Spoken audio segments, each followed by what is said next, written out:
안녕하세요. 담비책방지기 연영숙이라고 합니다. 벌써 네 번째 북토크네요. 오늘은 편성중 작가님과 함께 하실 건데요. 책 제목부터 확 끌어당기는 제목입니다. 부부가 둘 다 놀고 있습니다라는 제목인데요. 이걸 보신 분도 있으실 거예요. 근데 저희 단골 손님들은 많이 구입을 하셔가지고 다 아실 거고, 이번 북토크가 세종 미디어 센터에서 촬영을 하니까 거기서 다시 보기로 한번 보셔도 되고요. 지금 멀리서 오셔가지고 지금 숨가쁘게 앉으셨는데 재밌게 1시간 반 정도 이렇게 북토크 해주실 텐데 박수로 맞아주세요. 감사합니다. 안녕하세요.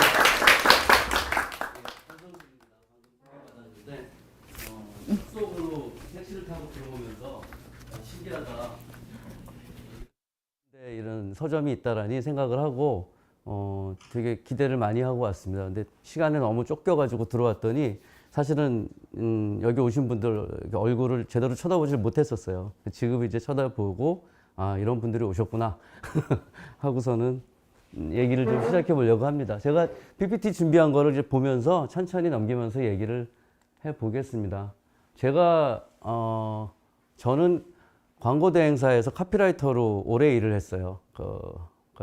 대학교 4학년 때 카피라이터가 돼야지라고 생각을 하고, 제가 뭐 기타 치고 노래하고 이런 서클에서 이제 맨날 띵가띵가 공연 연습하고 막 이렇게 살았었는데, 3학년 때까지만 해도 설마 제가 4학년이 되겠어?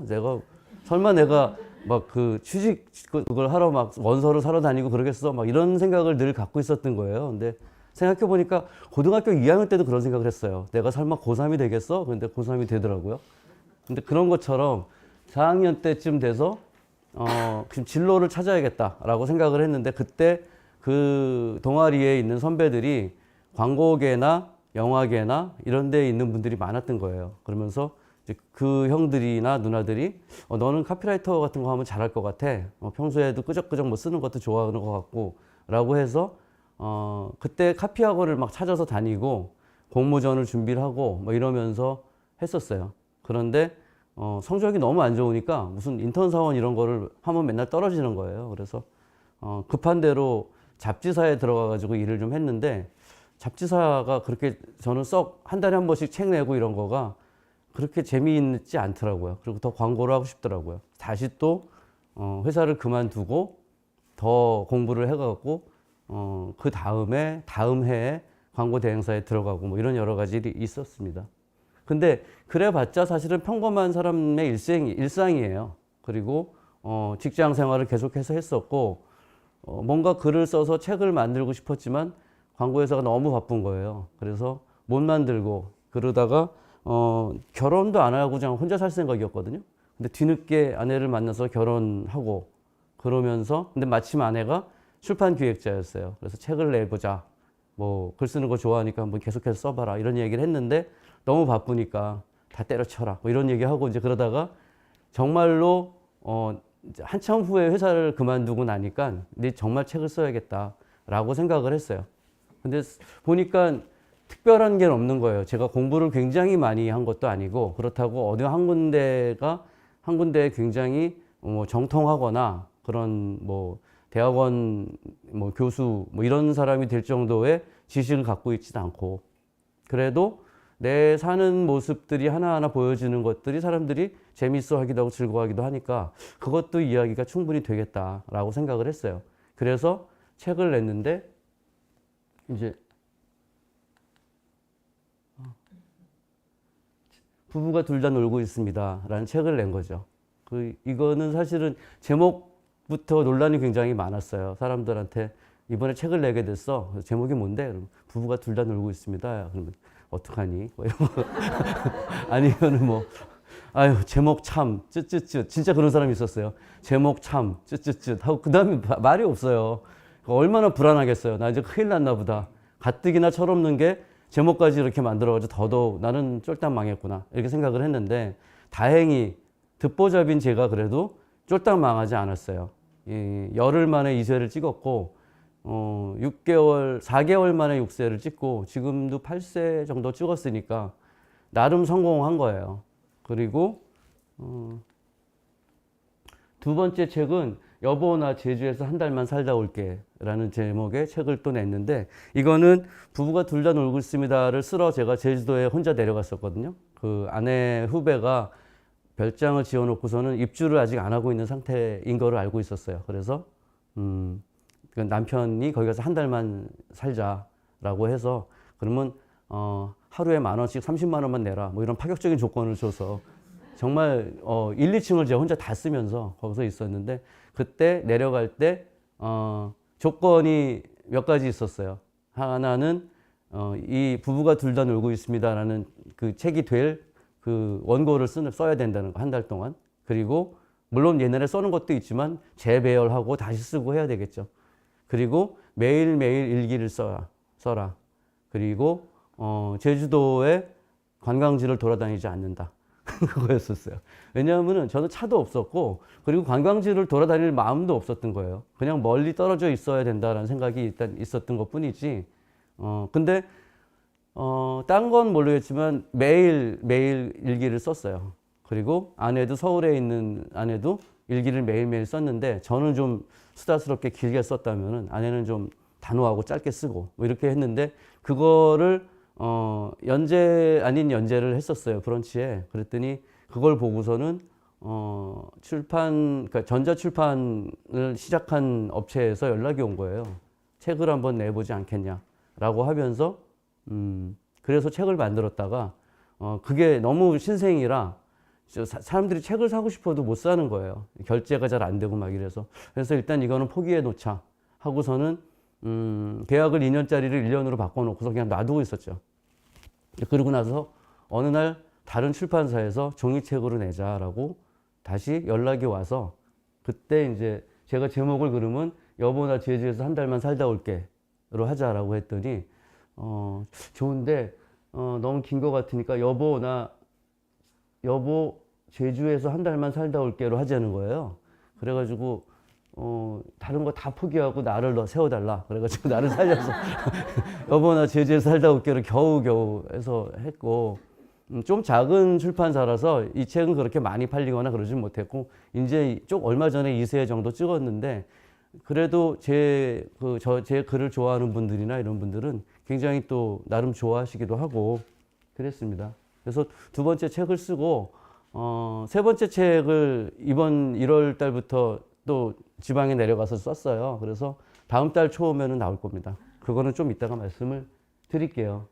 저는 요 정도 지금 소개를 했는데 어차피 뭐 여기서는 제가 혼자서 막 떠들 수밖에 없는 상황이긴 하지만 그래도 오신 분들의 목소리를 조금이라도 듣고 싶어요. 그래서 각자 그냥 성함이랑 뭐 어떻게 여기 오시게 되셨는지 아니면은 제 책을 읽으셨는지 정도만 짧게 한 20초, 30초 정도만 얘기를 해주시면 어떨까. 성함 얘기하는 거 어렵지 않잖아요. 그래서 저도 뭐 다 기억하지 못해도 한번 이렇게 얘기를 해주시면은 들었으면 좋겠습니다. 예.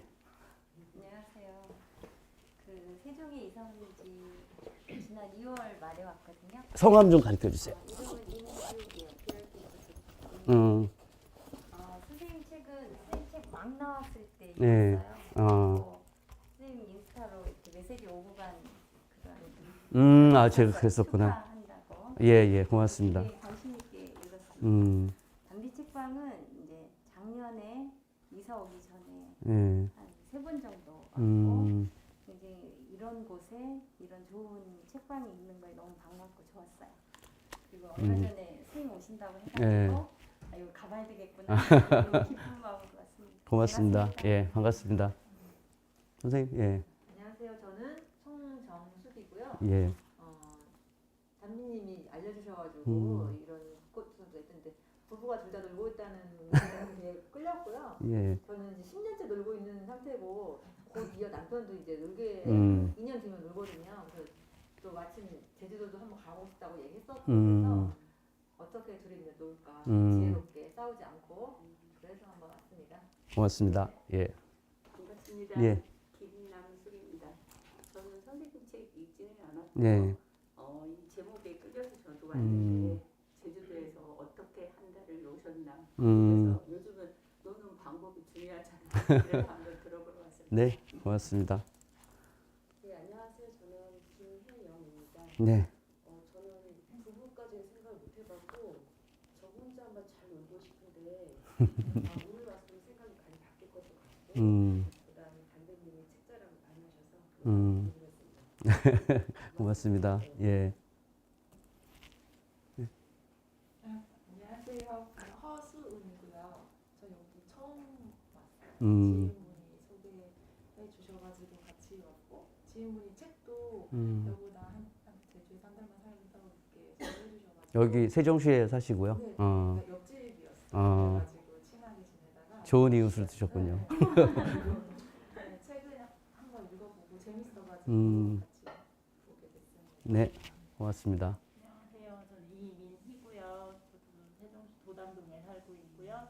여기 담비 책방 알게 된 거는 저도 이제 다른 친구 소개로 한 1년부터 오기 시작했고 그냥 차 타고 오면 30분 거리라 네. 오면은 그냥 애 유치원 보내고 오면 힐링하는 마음으로 한 번씩 왔다 가고 너무 좋아서 그때마다 담비 사장님한테 책도 소개 받고 또 이번에도 북토크 추천도 받고 그리고 얼마 전에 그 쟤들 산다는 네, 네. 그것도 빌려가고 친구랑 같이 네. 왔습니다. 아이고, 반갑습니다.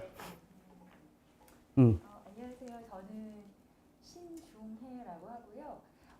저도 작가님 페이스북이나 브런치에서 글 많이 좋아했는데 이 담비 책방을 왔더니 담비 이 네. 책방지기가 이런 책이 있어요 하고 딱 알려주는 거예요. 근데 이분 저 아는 분인데 이러면서 책을 읽게 됐고요. 그리고 오늘 또 북토크 한다고 하니까 당연히 제가 와야지 생각하고 참석했습니다. 예. 역할을 많이 해주셨다는 거 들었습니다. 고맙습니다. 예. 안녕하세요. 저는 이승선이라고 하는데요. 저는 오늘 완전 백두 상태로 왔거든요. 저는 여기 담비 책방 오늘 세 번째 오는 것 같은데요. 신 선생님 소개로 왔고요. 안 보여요. 이쪽. 책이나 여기 작가님에 대해서는 네, 오늘 처음 입니다. 예. 네. 반갑습니다. 이승선 씨. 예. 반갑습니다. 정원순입니다. 저도요 처음이에요. 신 선생님 초대로 이렇게 좋은 자리에 오게 됐고요. 오늘 잘 듣고 책도 좀 보고 그러고 갔으면 좋겠습니다. 네, 반갑습니다. 안녕하세요. 저는 대전에 사는 전은숙이라고 합니다. 근데 저도 제목에 끌려서 왔거든요. 네. 두 분 다 놀고 있다 그래서 어떻게 하면 재밌게 놀 수 있을까 작가님 얘기 듣고 싶어서 왔습니다. 고맙습니다. 제목이 확실히 중요하군요. 네. 안녕하세요. 저는 세종에 사는 이소윤이라고 하고요. 전 작가님을 제가 서울에서 네. 일을 하고 네. 있었는데 그 작가님이 B&I라는 조찬 모임을 하셨다고. 제 아내가. 작가님. 예. 네. 근데 제가 아내 말을 잘 듣기 때문에 제가 한 거나 마찬가지예요. 그래서 민호가 B&I 같이 대표를 나눴는데 그 우리 부부들 여기서 그게 드라마로 되는데 그 책을 안 네. 보고 저한테 갑자기 책 제목은 들어봤지 책은 읽어보지 못했다 관심이 있는데 담비 책방을 그 인스타에서 팔로우를 하는데 북토크를 한다고 해서 그 책 두 권을 지금 다 읽고 아이고, 고맙습니다. 고맙습니다. 또, 예. 네, 저 이름은 권기현이고요. 예. 저희 앞에 저희 아내랑 예. 얘기 듣고 뭐 북토크 한다 그래가지고 한번 그 하기 전에 책을 읽어봤어요. 부부가 둘 다 놀고 있습니다. 읽으셨어요? 예. 그러니까 너무 제목도 마음에 들고 저도 요즘에 놀고 싶어가지고 어떻게 놀 수 있을까 비밀이 있나 너무 책이 재밌고 담비 책방도 세종 살면서 처음 왔는데 이런 산속은 아니고 깊숙이 이렇게 책방이 있구나 덕분에 보게 돼서 좋은 것 같습니다. 반갑습니다. 고맙습니다. 이렇게 한 번씩 다 이렇게 말씀을 들으니까 훨씬 더 부드러워지고 가까워진, 친해진 느낌이 들기도 해서 좋습니다. 저는 그리고 이제 이런 북토크나 이런 거 할 때 보면은 되게 여성분들이 더 많이 오시는데 남성분들이 한 분이라도 계시면은 너무 반가워요. 그래서 어떻게 오셨냐고 물어보면은 여자친구 따라왔다. 막 이런 얘기 많이 하시고 예전에 왜 그 요시다 슈이치라고 일본 소설가가 우리나라에 와가지고 이제 북토크 출간 기념회를 하는데 너무 여성분들만 많아가지고 왜 이렇게 여성들이 많냐라고 물어봐서 담당자가 굉장히 힘들어했었대요. 그러니까 여자들만 소설을 많이 읽어요라고 대답하기에도 뭐하고. 근데 대부분 여자들만 많이 읽는 건 아닌데 이런 데까지 와서 참석해서 뭔가 이야기를 듣고 이런 것들이 조금 구차하게 느껴진다고 하더라고요. 한국 남성들이 아마도 그게 가부장적인 어떤 그런 어떤 분위기들이 옛날에 부엌에 들어가면 어떻게 돼? 뭐 이렇게 얘기하는 거랑 좀 비슷한 그런 분위기들 속에서 살다 보니까 아이 뭘 그런 것까지 해 술집이나 가지 이렇게 생각하는 것 같아요. 그래서 한 번이라도 남자분이 오시면은 굉장히 반가워하면서 눈을 마주치고 그렇습니다. 인사를 드렸으니 이거 조금 옆으로 이렇게 해도 됩니까? 안 돼요? 왜냐하면 이걸 제가 보면서 얘기를 해야 되기 때문에 그래서 그런데 이렇게 좀 해볼게요. 아니면 조금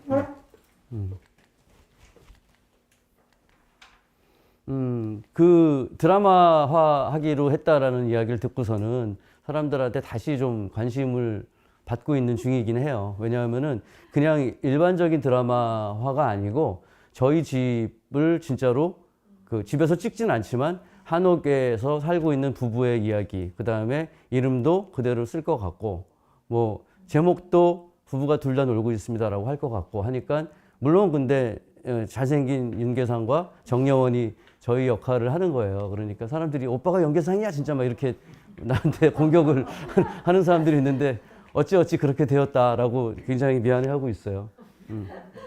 야 이거는 아까 얘기했던 그 노래하는 그 서클에 1년 선배 누나가 있는데 그날 윤계상과 정여원이 출연하기로 했다고 밝힌 날 이걸 만들어 가지고 카톡으로 보내준 거예요. 그래서 누나 이러면 욕 먹어 이제 이렇게 얘기를 했는데 그냥 오늘 이런 데서 쓰게 됐습니다. 고마운 일이죠. 예.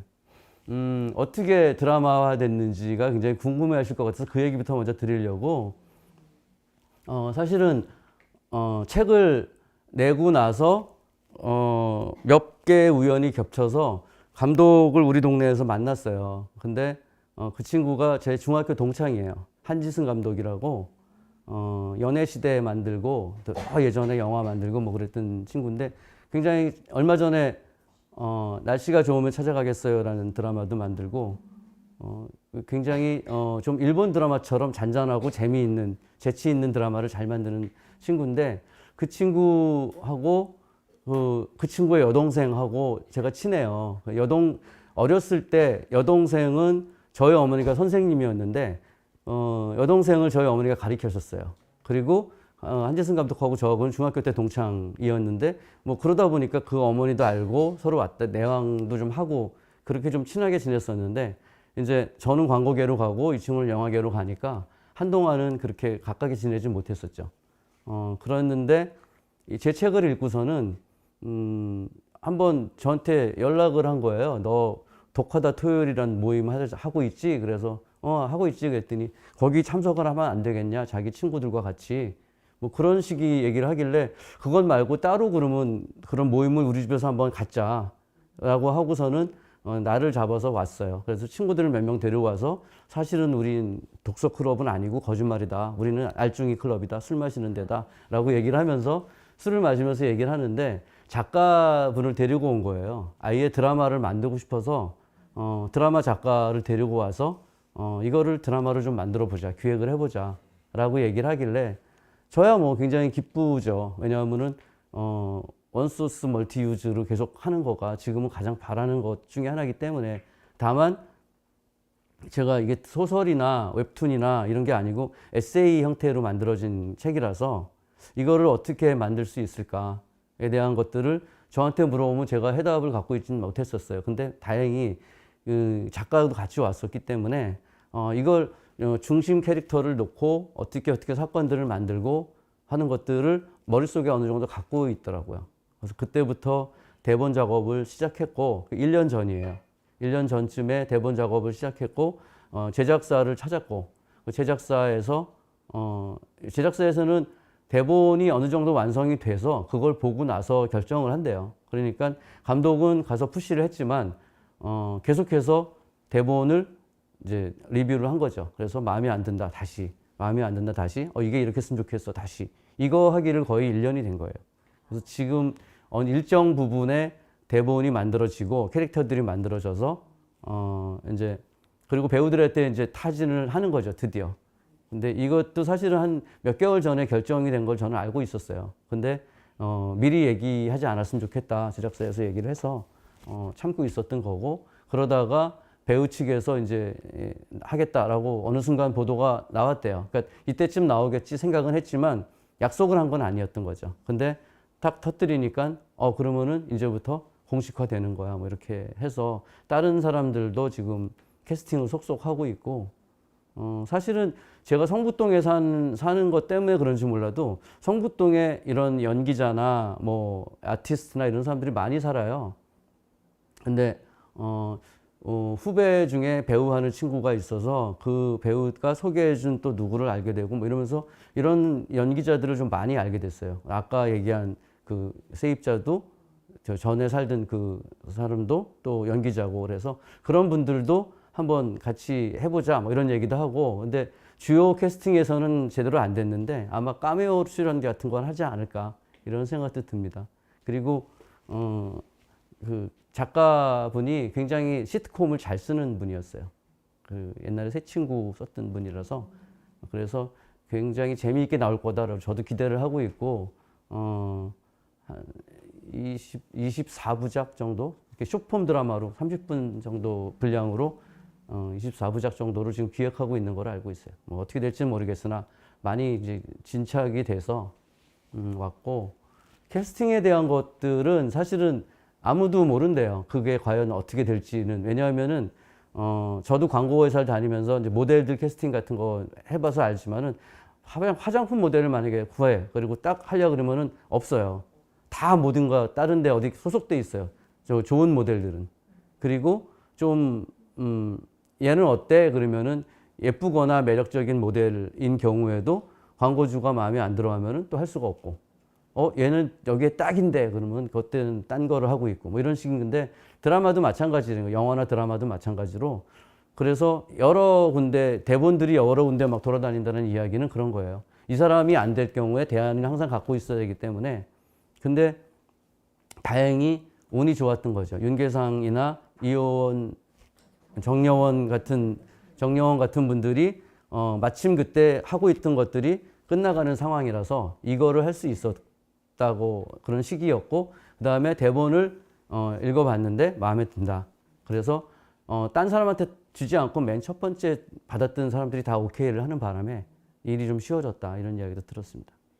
그래서 또 괜찮은 배우가 얼마 전에 캐스팅된 거를 얘기했는데, 유튜브를 찍고 계시니까 이제 보안 차원에서 말씀을 안 드리는 그렇게 하겠습니다.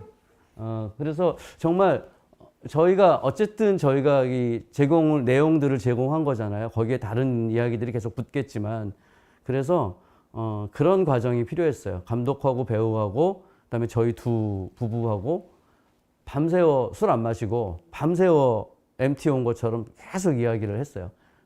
이러이러한 일이 있었고, 만났을 때 책에 없었던 이야기 중에 이런 에피소드가 또 있었고, 우리가 공통적으로 미워하는 놈은 누구고, 뭐 이런 이야기.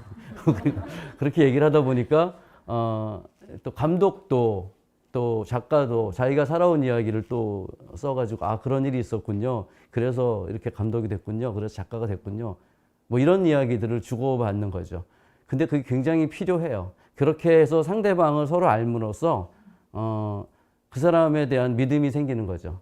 컨센서스도 생기지만은 믿음이 생겨서, 이 사람한테는 뭐든지 이야기해도 되겠구나, 뭐든지 맡겨도 되겠구나, 이런 생각들을 갖고, 그게 굉장히 도움이 많이 됐었어요. 그렇지 않으면은 그냥 무슨 업자가 와서 내 거를 막 기계적으로 하는 거다고 생각하면은 되게 힘들었을 것 같은데, 그러지 않고 감독도 그다음에 저희 쪽도 잘 서로 접근을 해서 좋은 드라마가 나올 거다라고 생각을 합니다. 기대해 주셔도 되고요. 아마 내년 초쯤에 방송이 되지 않을까? 이제 곧 찍기 시작하면은 아마 일정량을 찍고 방송하면서 계속해서 찍고 막 그러지 않을까 싶습니다. 그래서 아무리 생각해도 세상은 이야기로 이루어져 있구나. 요즘은 특히 그런 생각을 많이 하게 돼요. 뭐 유발 하라리가 뭐 얘기한 것도 있잖아요. 인간이 만물의 영장이 될 수 있었던 거는 꾸며낸 이야기를 믿을 수 있는 능력 때문이다라고 얘기를. 그러니까 사람 그 옛날에 김영하 작가도 어디서 그런 얘기를 하더라고요. 원시 시대부터 이야기를 통해서 이거 위험한 거야. 누가 이거 먹고 약초를 먹더니 죽었더라. 뭐 이런 것들을 이야기를 통해서 지식을 전달하고 삶을 이어갔었다라는 거죠. 그리고 누구나 이야기를 가지고 사는데 그 이야기가 어떻게 표출되느냐의 차이일 뿐인 거죠. 그래서 나이 좀 드신 분들 만나면은 뭐 내가 살아온 거를 소설로 쓰면은 10권도 넘는다. 뭐 이런 식의 얘기를 막 하는데 막상 그런 분들한테 그거를 써라라고 하면은 정말 몇 페이지 안 가서 쓸 수가 없는 거예요. 왜냐하면은 스토리텔링이 안 되는 게 대부분이기 때문에 그래요. 스토리텔링을 어떻게 하면 할 수 있느냐 이런 것들에 대한 것들도 오늘 좀 이야기를 드려보고 싶었습니다. 그래서 사실은 스토리텔링에 대한 이야기를 듣고 싶어서 유튜브나 이런 걸 좀 찾아봤어요. 얼마 전에. 그랬더니 스토리텔링이 뭔지에 대해서 이렇게 정확하게 얘기해 주는 사람이 놀랍게도 너무 없더라고요. 맞습니다. 없고 그냥 바로 스토리텔링을 하려면 이렇게 해야 돼요. 스토리텔링이라는 거는 이런 거예요. 이런 식의 얘기만 하고 그래서 나름대로 제가 정의를 좀 내려야 했었어요. 스토리텔링이 뭔가. 한번 스토리텔링이 뭐라고 얘기하실 수 있는 신중혜 씨 혹시 스토리텔링이 뭐라고 얘기할 수 있을까요? 이야기하는 거 아니에요? 맞아요. 이야기하는 거예요. 이야기를 말하다라는 뜻이니까. 그런데 이제 그렇게만 얘기하면은 그냥 아포리즘으로 그치고 마니까 그러면 스토리텔링이 뭐야? 그래 또 물어보면은 어떤 이야기가 상대방에게 내가 원하는 것만큼 잘 전달될 수 있도록 말하는 것인 거예요. 그래서 내가 원하는 형태로 그 사람한테 저는 이야기나 글도 마찬가지고 그 사람이 그거에 가 닿는 게 일단 중요하고요. 제가 원하는 대로 또는 원하는 것 이상으로 전달이 되면 더 훨씬 좋겠죠. 그리고 그렇게 함으로써 상대방이 분명히 뭔가 변화가 있어야 돼요. 가슴을 울렸거나 아니면 눈물이 나거나 아니면은 새로운 걸 깨닫거나 아니면 이렇게 평범한 이야기인데도 새롭네 라고 깨닫거나 뭐 이런 뭔가 변화가 있어야 된다고 생각하고 책을 한 권 읽었는데 아무런 변화가 없어요. 그러면은 별로 좋은 책은 아니라고 생각해요. 그게 아니라 내가 생각 못했던 이런 거가 있었네 라든지 하다못해 제 책을 읽고서는 팟캐스트에 제게 있는 걸 찾아봤더니 제 거를 마구 읽으면서 계속 요구하는 사람이 있었어요. 그리고 이해가 안 된다는 거예요. 이런 신변잡기를 써놓은 것도 이해가 안 되고 이렇게 허구한 실수를 하는 것도 이해가 안 되고 맨날 뭘 분실하는 것도 이해가 안 되는. 그래서 혹시나 좋은 얘기가 나올까 끝까지 들어봤더니 끝까지 욕을 하더라고요. 그래서 신기하다라고 생각을 했는데 그분 얘기도 또 긍정적으로 평가를 하면은 이렇게 아무것도 아닌 거라고 생각하는 거로 책을 한 권 쓰다니 이것도 신기한 일이다라고 그 사람 아마 생각했을 거고 저는 그거를 좀 좋은 쪽으로 받아들이기로 마음을 먹었습니다. 어차피 뭐 제가 그 사람 찾아가가지고 왜 그랬어요? 라고 물어볼 수도 있는 것도 아니고 그래서 스토리텔링에 대한 이야기를 오늘은 좀 책 이야기 하면서 드릴 건데 뭐 오징어 게임이나 무브트헤븐이나 며느라기, 지옥 이런 것들을 제가 몇 가지 갖고 왔는데 무브트헤븐은 넷플릭스 드라마 TVN 드라마였나요? 그랬는데 그것도 소설 형태가 아니었어요. 에세이 형태였는데 드라마로 만들어진 거였죠. 탕준상이나 뭐 이런 사람들이 굉장히 연기를 잘했고 며느라기 같은 경우에는 그림 일기였었는데 그 그림 일기로 며느리의 애환에 대한 이야기를 만든 거죠. 근데 인스타툰이라고 하죠. 인스타그램에 이제 그림이 10장까지 들어간다는 걸 알고서 10장을 그려서 그걸 이야기를 마감을 하고 근데 그게 인기가 생기니까 다시 또 다른 매체로 옮겨가고 그러다가 숏폼 드라마로 만들어지고 뭐 이런 거예요. 근데 이런 것들은 다 원하는 대로 다 되는 건 아니죠. 근데 그래도 어떤 스토리텔링에 대한 어떤 야심을 갖고서 그걸 이제 열심히 했기 때문에 이렇게 빛을 보지 않았나. 연상호 감독 같은 사람도 항상 허황된 뭐 그런 유령이니 뭐 저승이니 뭐 이런 이야기를 하지만 사람들한테 계속해서 각광을 받는 거는 그거가 핍진성이라고 하죠. 이거 설정은 현실감이 없어도 막상 하나하나 움직임은 굉장히 사실적으로 만들어주기 때문에 그렇지 않은가. 근데 그런 것들이 다 스토리텔링의 기법들이라고 생각을 합니다.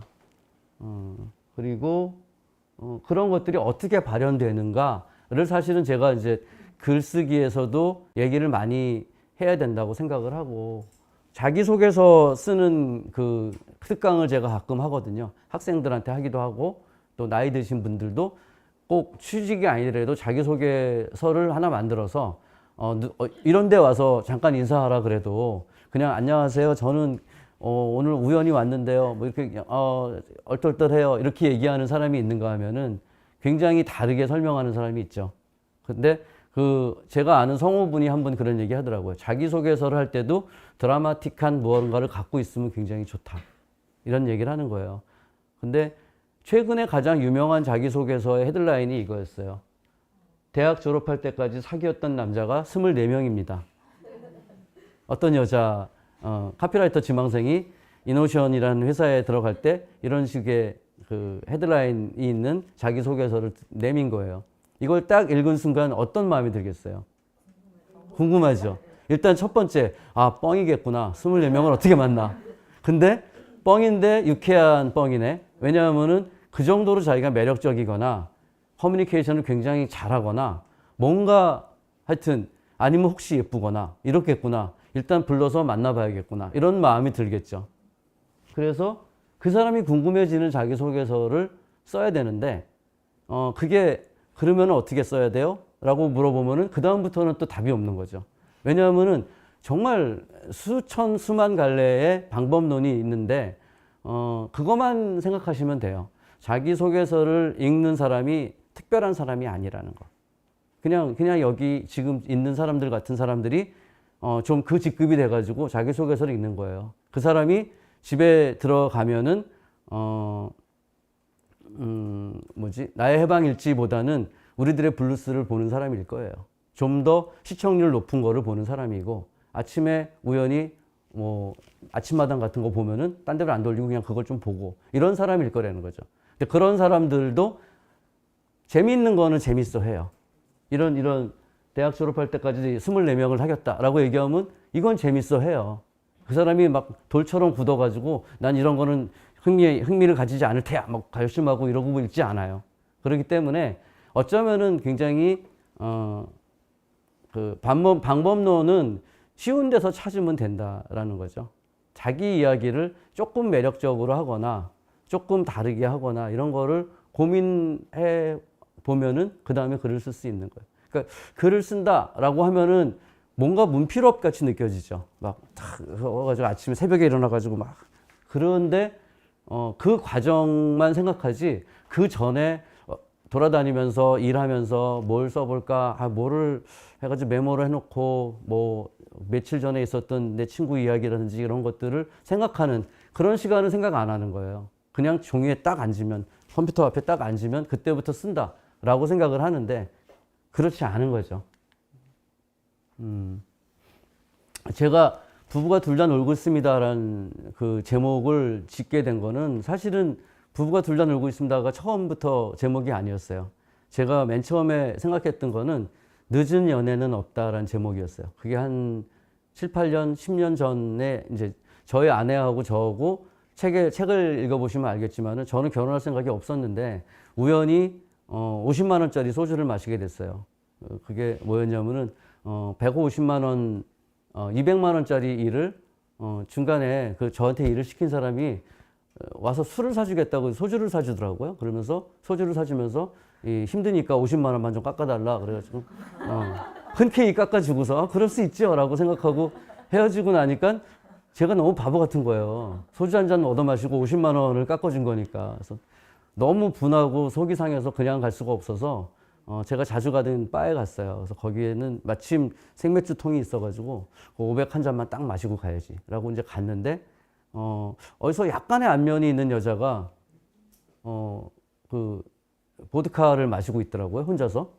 그래갖고 그냥 이게 인사를 좀 했죠. 왜냐하면 안면은 있는데 이름은 서로 모르는 정도. 뭐 그래서 인사를 하고 보드카를 제가 마셔도 돼요. 그래가지고 2잔인가를 얻어 마시고 뭐 이러면서 그때 통성명을 했던 거죠. 그러고서는 그때가 이제 2011년 4월 1일 만우절이었는데 그리고 이제 까먹었어요. 까먹고 있다가 5월 23일 날이 그 다음 날이 생일이에요. 그래서 생일날 친구들하고 신사동에 술 마시기로 하고 그 전날은 좀 컨디션 조절을 해야지. 그래서 빨래를 하고 있었어요. 근데 빨래를 널고 있는데 메시지가 온 거예요. 카톡으로 메시지가 뭐라고 왔냐면은 고노하다에 소주 한잔 하실래요? 라고 온 거예요. 그래서 고노하다가 뭐지? 이렇게 생각을 하고 윤혜자가 누구지? 이렇게 윤혜자가 누구지는 아니었어요. 알고 있었어요. 4월 1일 날 만났던 그 친구. 그리고 고노하다는 해삼 내장인데 그건 모르고 있었어요. 근데 아무튼 그래서 마구 이제 지금 빨래를 널고 있으니까 빨래를 다 넣은 다음에 나가겠다 이렇게 답을 보내고 그리고 이제 나가서 이야기를 들었어요. 그랬더니 저를 만나고서는 괜찮게 생각했다. 그래서 한번 만나보고 싶은 생각이 들어서 프로포즈를 하는 거다. 나는 결혼 한번 했던 사람인데 괜찮겠냐. 그래가지고 이혼하느라고 힘들었겠어요. 내가 그래서 나는 그런 거 안 해봐가지고 별로 힘들지 않았는데 근데 사실은 그게 처음이었어요. 그런 생각을 가지는 게. 왜냐하면 보통은 이혼했다 그러면은 왜 이혼했어요? 뭐 이렇게 물어보거든요. 근데 뭐 일이 잘 되려고 그랬는지 그런 마음이 안 들고 되게 힘들었겠구나 이런 생각이 들더라고요. 그래서 이제 그날부터 사귀게 된 거죠. 그러면서 나온 이제 그 제목이 늦은 연애는 없다. 굉장히 늦게 연애를 했고 그러다가 둘이 이제 같이 좀 연애를 좀 하다가 일단 동거를 시작하자 해가지고 동거를 하고 집에다가 말씀을 드렸더니 어머니가 굉장히 기뻐하셨지만 어느 날 부르시더니 너희들 결혼식을 좀 올리지 그러니? 라고 하시는 거예요. 그래서 다시 또 결혼식을 이제 올리고 했는데 그 얘기를 하고서는 바로 어머니가 돌아가셔서 어머니는 결혼식 참석을 못 했었죠. 근데 하여튼 굉장히 좋아하셨어요. 막 심지어 어머니는 개성에 있는 호수돈여고를 다니고 아내는 대전에 있는 호수돈여고를 나갔는데 별 상관없잖아요. 근데도 막 동창이라 그리고 이름이 혜자라고 했더니 이름도 예쁘네 이러고 혜자가 뭐가 예뻐. 근데도 막 너무 기뻐하셨어요. 그리고 좋아하셨고 근데 그렇게 하다가 계속해서 미루고 미뤄서 책을 낼 수가 없었어요. 그러다가 회사를 그만두고 나서야 제주도에 가서 써서 했는데 제목을 계속 바꾼 거죠. 그 제목이 기가 막혔어요. 죽고 싶지만 떡볶이는 먹고 싶어 같은 그런 제목들을 만들고 싶었는데 쉽지 않잖아요. 그래서 놀고 싶은데 돈은 벌고 싶어서 이딴 거 해보고 스스로 생각해도 한심해가지고 접고 막 이러고 있었는데 원고가 거의 다 됐을 때쯤 출판사에서 출판사 대표하고 회의를 하다가 무슨 얘기를 하다가 요즘 무슨 얘기를 많이 하고 다니세요? 라고 얘기하길래 그때 제가 한옥을 사서 갑자기 눈이 뒤집혀가지고 돈을 막 꿔다가 이제 한옥을 사서 공사를 하고 있었어요. 그래서 아는 한옥 목수님을 구해서 그분한테 다 설명을 하고 우린 이러이러한 집을 만들고 싶어요. 그러니까 이렇게 해주세요라고 하고 오전에 매일 10시에 오래요. 오면은 그날의 그 과정을 설명해 주겠다. 그래서 가서 한 5분 정도 브리핑을 듣고 이렇게 하고 싶은데요. 그러면 안 됩니다. 그러면 네 이러고 그러고 오고 막 근데 매일 둘이 오니까 신기하잖아요. 저것들은 뭐지? 이런 생각이 들잖아요. 그래서 이제 누가 물어보는 거예요. 그래서 두 분은 뭐 하시는 분들이세요? 라고 물어보면 부부가 둘 다 놀고 있습니다. 이렇게 대답을 합니다. 라고 얘기했더니 출판사 대표님이 그거 재밌네요. 그거 제목으로 하죠. 라고 하더라고요. 그래서 망설여지는 거예요. 만약에 그렇게 제목이 나왔을 경우에 여러 가지 그 예상되는 거 있잖아요. 미쳤구나. 아니면 돈 많이 벌어놨구나. 아니면 한심한 것들. 소는 누가 키우냐. 이런 얘기들이 계속 막 머릿속에서 막 떠오르는 거예요. 그래서 한 사나흘 정도를 안 하겠다고 버티다가 딴 거를 아무리 생각해봐도 이 제목밖에 없는 거예요. 그래서 결국은 이 제목으로 하기로 하고 그리고 제목에 맞춰서 프롤로그와 에필로그를 다시 썼어요. 그래서 제목을 정하고 나니까 제가 하고 싶은 이야기가 뭐였는지가 더 명확해지는 그런 신기한 경험을 하게 되는 거죠. 제가 이 책에서 무슨 얘기를 하고 싶었지? 진짜 논다고 자랑하고 싶었나? 그거 아니었던 거예요. 그건 뭐냐면은 이런 거죠. 밤하늘의 별은 이렇게 똑바로 쳐다보는 것보다 이렇게 곁눈으로 쳐다보면 더 많이 보인대요. 근데 이게 인생도 비슷한 것 같아요. 그래서 맨날 그 먹고 사는 문제로 막 그 일을 열심히 하다 보면은 내가 왜 이렇게 살고 있지? 라는 생각을 하는 그런 현타의 시간이 오잖아요. 그런데 그러다가 드디어 제가 이제 남들이 시키는 일만 하다가 내가 하고 싶은 일을 할 수도 있겠구나 라는 생각을 하게 된 거죠. 그리고서는 생각을 해보니 저는 항상 돈 안 되는 일을 할 때만 기뻤던 거예요. 몇 가지를 제가 갖고 왔는데 음주일기라는 걸 제가 썼었어요. 예전에 싸이월드 시절에 싸이월드를 만들었는데 보통 뭐 그냥 편성준의 뭐 이런 식으로 뭐 이름을 쓰잖아요. 근데 저는 거기 일기란이 있길래 그럼 난 여기다가 술자리에서 있었던 일을 써야지 해가지고 제목을 편성준의 음주일기라고 쓰고, 그리고 술자리에서 있었던 일들을 그 다음날 아침에 마구 쓰기 시작했어요. 막 숙취에 시달리면서 쓰기 시작했죠. 왜냐하면은 그날 막 깔깔대고 웃었던 것들이 다 날아가 버리면은 아무도 모르니까. 그래서 그거를 50몇 편까지 제법 인기가 있어서 계속 연재를 했어요. 그랬더니 사람들이 막 이제 재밌다라고 하면서 재밌는데 내 이름을 빼달라 뭐 이렇게 얘기를 하고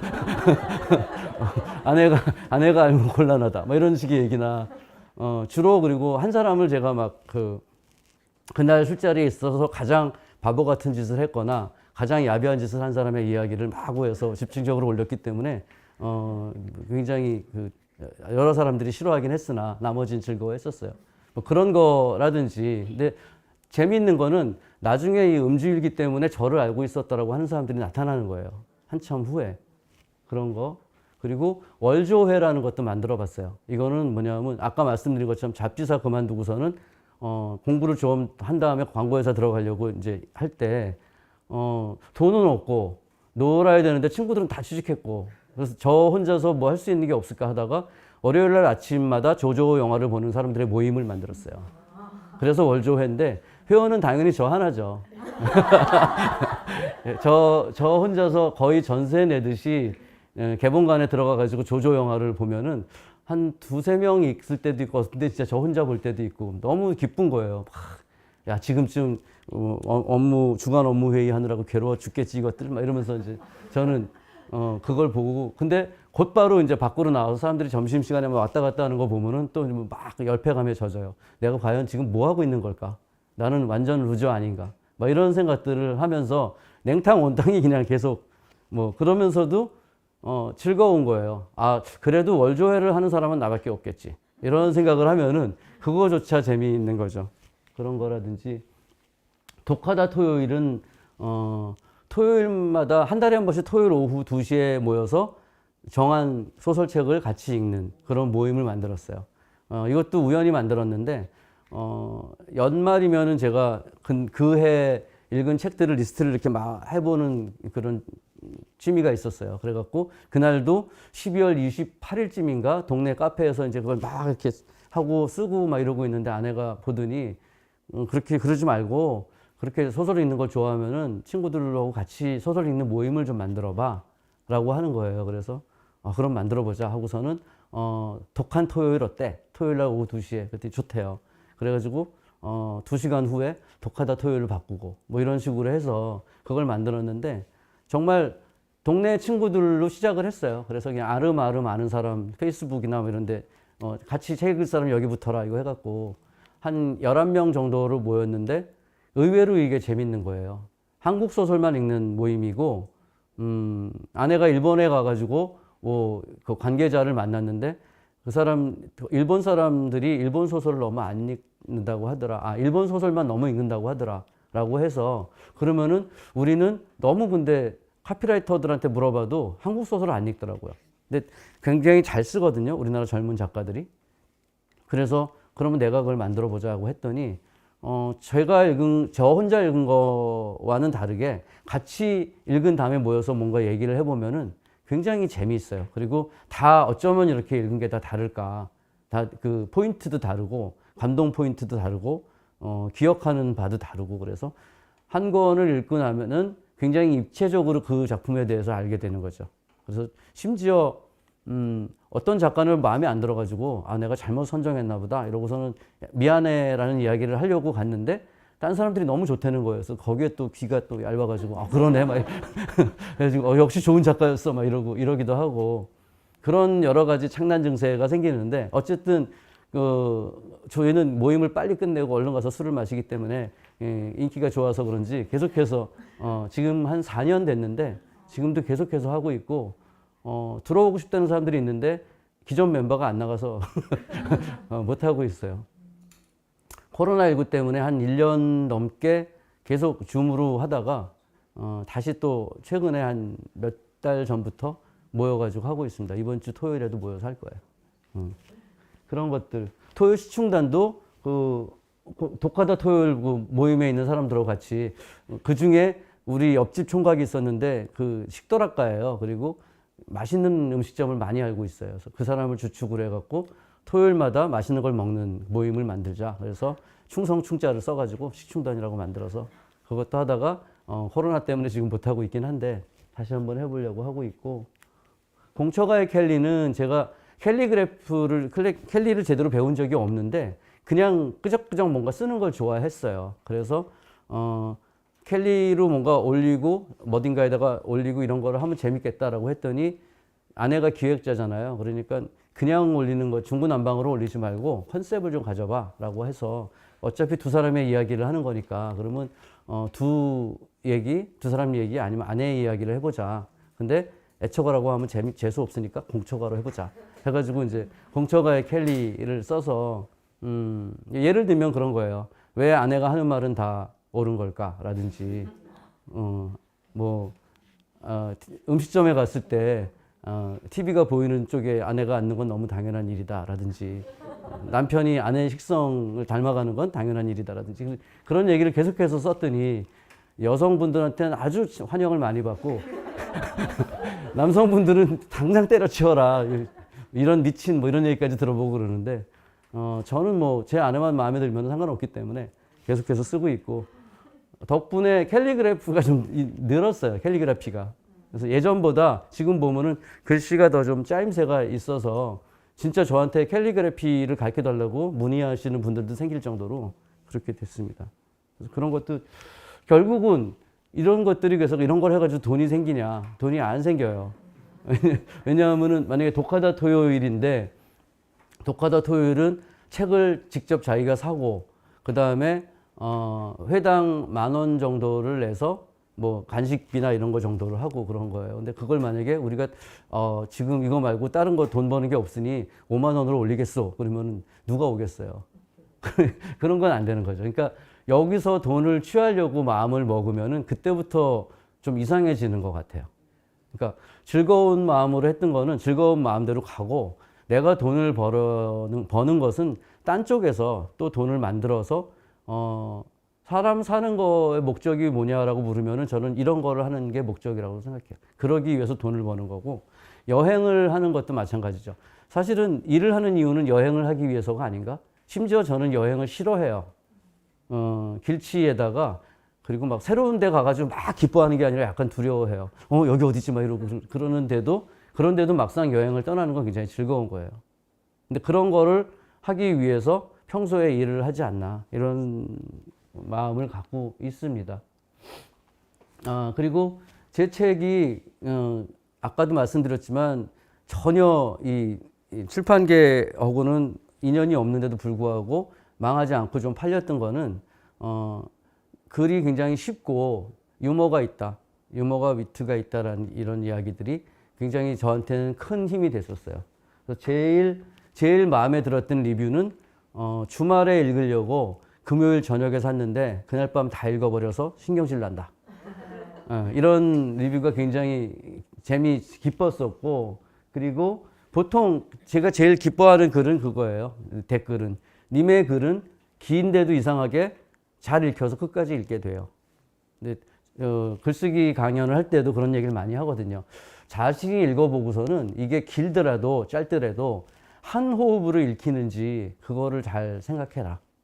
왜냐하면 독자들은 다 비슷해요. 그래갖고 잘 읽다가도 호흡이 이상하거나 비문이 나오거나 뭐 뭔가 다른 얘기가 막 끼어들거나 그러면은 지루해하거나 힘들어해요. 근데 그거는 자신도 알 수 있어요. 자기가 소리 내서 읽어보면 알 수 있거든요. 그래서 그리고 책에 제 책 지금 2권 나와 있는데 책마다 다 제가 읽었던 책들에 대한 이야기를 많이 하거든요. 그 책들을 다 사서 읽으시는 분들이 있어요. 그런 분들 보면은 굉장히 기쁩니다. 그래서 리뷰를 쓰는 이유도 사실 그거거든요. 제가 리뷰를 쓰는 거는 그 책을 제 리뷰를 읽고서 그 책을 사서 읽어봤으면 좋겠다. 그 영화를 가서 봤으면 좋겠다. 이런. 그래서 혹시 제 책을 읽으신 분 중에 어떤 게 기억에 나는지 한번 잠깐 들어봐도 될까요? 지금 부부가 둘 다 놀고 있습니다에는 뭐 이경미 감독의 책에 대한 건 아예 챕터가 있고 아니면 뭐 로런 그로프의 운명과 분노 같은 책은 저 때문에 많이 팔렸다고 인사를 받을 정도였었거든요. 그런 식의 것들이 저기 그 제주 책에는 훨씬 더 많이 나와 있어요. 그래서 그런 것들에 대해서 어떻게 생각하시는지 아니면은 뭐 읽어보신 책이 있나 아니면 이거 한번 읽어보고 싶다라든지 그런 걸 좀 얘기를 한번 해주셨으면 좋겠어요. 제가 물을 마시려고 이럽니다. 아니, 저는 그냥 책을 이전에 읽어가지고 훑어있기를 했거든요. 작가님 예, 예. 근데 많은 작품들이 있었잖아요. 네. 젊은 작가들 소개해 주시는 게 너무 좋다고. 왜냐면 기존 작가님들은 많이 홍보가 되고 막 이러는데 예. 젊은 작가님들은 인스타나 막 이렇게 SNS에 알려져 있고 근데 직접 이렇게 젊은 작가님 응원해 주시고 정유진 작가님도 그렇고 뭐 이렇게 있는데 그게 너무 좋았어요. 그리고 얼마 전에 작가님 책을 사가신 분이 일의 기쁨과 슬픔 장유진 작가님 예, 그거 장유진 작가. 또 예. 신청하셨어요. 아, 그러니까 이렇게 돌고 돈다 소개시켜 주는 게 너무 좋았어요. 진짜 꼬리에 꼬리를 무는 독서라고 막 얘기를 많이 하잖아요. 근데 이걸 읽다가 거기서 이 사람이 막 뭔가 좋다고 얘기하면 궁금해서 그걸 자꾸 사서 읽는 그런 선순환이 일어나는 게 제가 바라는 독서 형태 중에 하나인 것 같아요.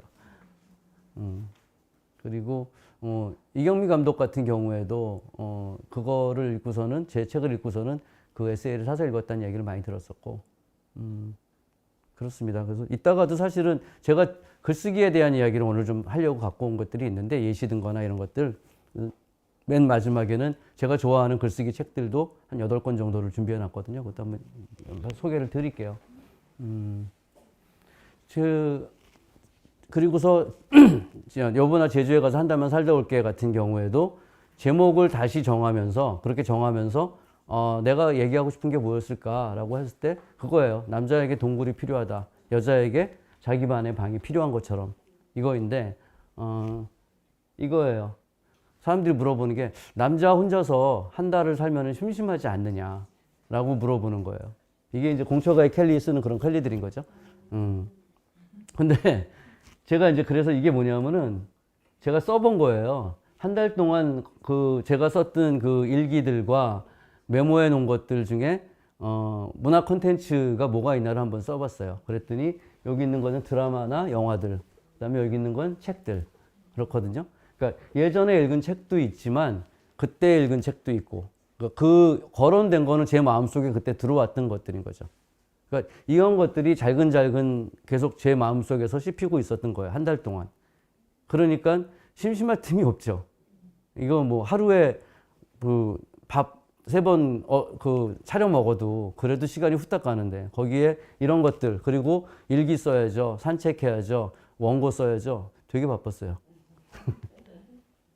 한 달 동안 전혀 심심하지 않았고 근데 말하는 밥솥 쿠쿠가 얼마나 수다스러운지 막 지금부터 뭐 무슨 뭐 밥을 시작하겠습니다. 야 와우 잘 됐군요 밥이 막 이런 얘기를 막 하는 거예요. 밥솥이. 그래서 제가 이거를 끄지를 못해가지고 매끼 그거를 들으면서 밥을 하고 그리고 한라산 소주 좋아하는데 제주도엔 한라산 소주가 지천이잖아요. 그러니까 뭐 저 혼자 마시는 거지만 어쨌든 그런 것도 있었고 그 근처에 곶자왈 산책로 공원이 있었어요. 근데 곶자왈 가보신 분은 알겠지만 원시림이 그대로 아직도 남아 있어서 가면은 뭔가 많이 차분해지고 뭔가 내가 좋은 시간을 기운을 받는구나 라는 느낌도 들 수 있고 그리고 거기서 매일 일기 쓰는 것도 있었고, 그러다가 어느 출판사에서 그 책으로 전자책 내기로 했던 그 대표님이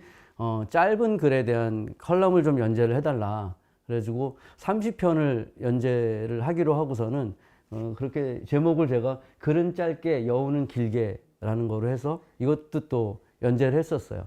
그래서 카피라이터 출신이니까 어떻게 하면은 짧은 글에 많은 이야기를 담을 수 있는 그런 것들이 있을까? 그러니까 주로 이제 그런 것들이죠. 예를 들면은 영화 대사 같은 경우에도 어떻게 하면 재미있는 대사들이 있어서 유머가 들어있으면서 재미있는, 제가 제일 좋아하는 대사 중에 하나가 더 락이라는 영화 있죠. 숀 코넬리 나왔던, 거기서 니콜라스 케이지가 맨날 헤매다가 숀 코넬리가 구해주잖아요. 그래서 언젠가는 얘기를 하면서 그래요. 구해주면서 이제 자네를 구해주는 것도 지쳤네, 뭐 이런 얘기를 하는데, 그런 대사들이라든지 뭐 다이하드 같은 데서 브루스 윌리스가 한스 그루버 그 일당들 중에 한 친구를 총으로 쏴서 죽이고서는 이렇게 묶어가지고 엘리베이터에다가 딱 내려보내요. 그리고 거기다 이렇게 써놔요. I have a machine gun. 이렇게 써요.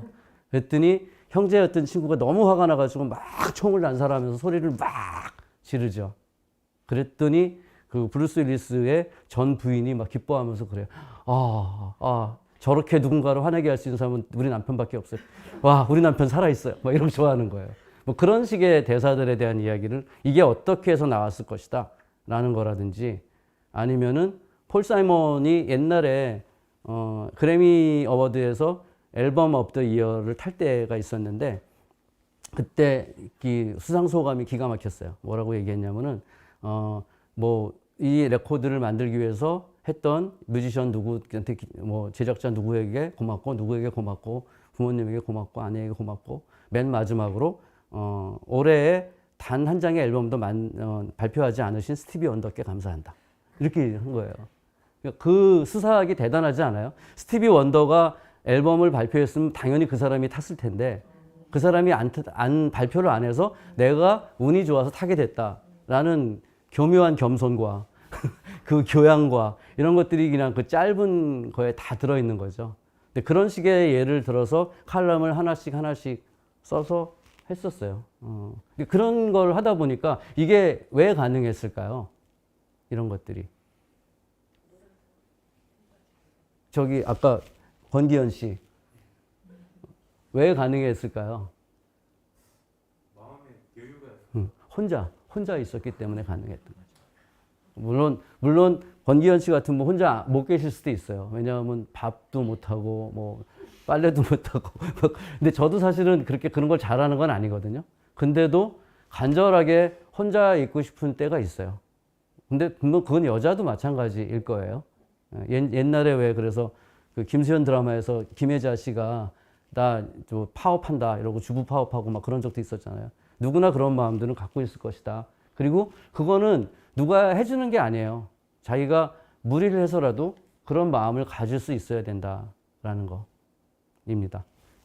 그래서 작가들은 질문이 중요하다는 얘기를 해요. 인생의 어떤 커다란 질문을 갖고 있는 사람이 큰 호흡으로 뭔가를 만들어낼 수 있다라는 이야기를 합니다.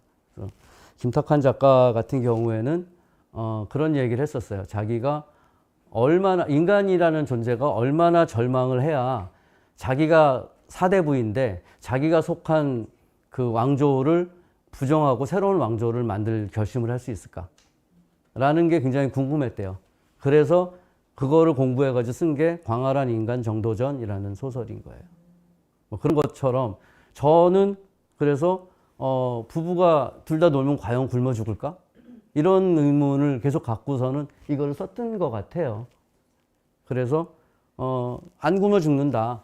다만 좀 배가 고플 뿐이다. 이런 거 알게 됐고, 회장님은 오래 산다. 이거는 무슨 얘기냐면은 전에 삼성전자인가 어딘가 재벌 부회장님 이야기를 들었어요. 돌아가셨는데 그분이 특이하게 평소에 회식 자리에서 소주를 2잔 이상 안 마시는 거로 유명했대요. 근데 그 이유가 뭐냐면은 회장님이 언제 찾을지 모르셔서. 이거예요. 되게 슬프죠.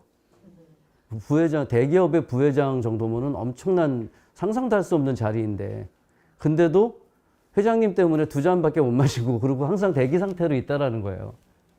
근데 감방이나 뭐 무슨 뭐 민주화 운동 이런 거 했던 분들도 그 대공분실 같은 데 끌려가면은 고문 당하는 것도 힘들지만 고문을 언제 당할지 모르는 상태로 계속 떨고 있는 거가 너무 힘들대요. 근데 이건 아직 극과장된 상태인 거고, 사실은 현대인들은 다 그렇게 누군가가 뭔가를 시킬 때까지 기다리고 있는 게 아닌가? 그런 생각이 들었어요.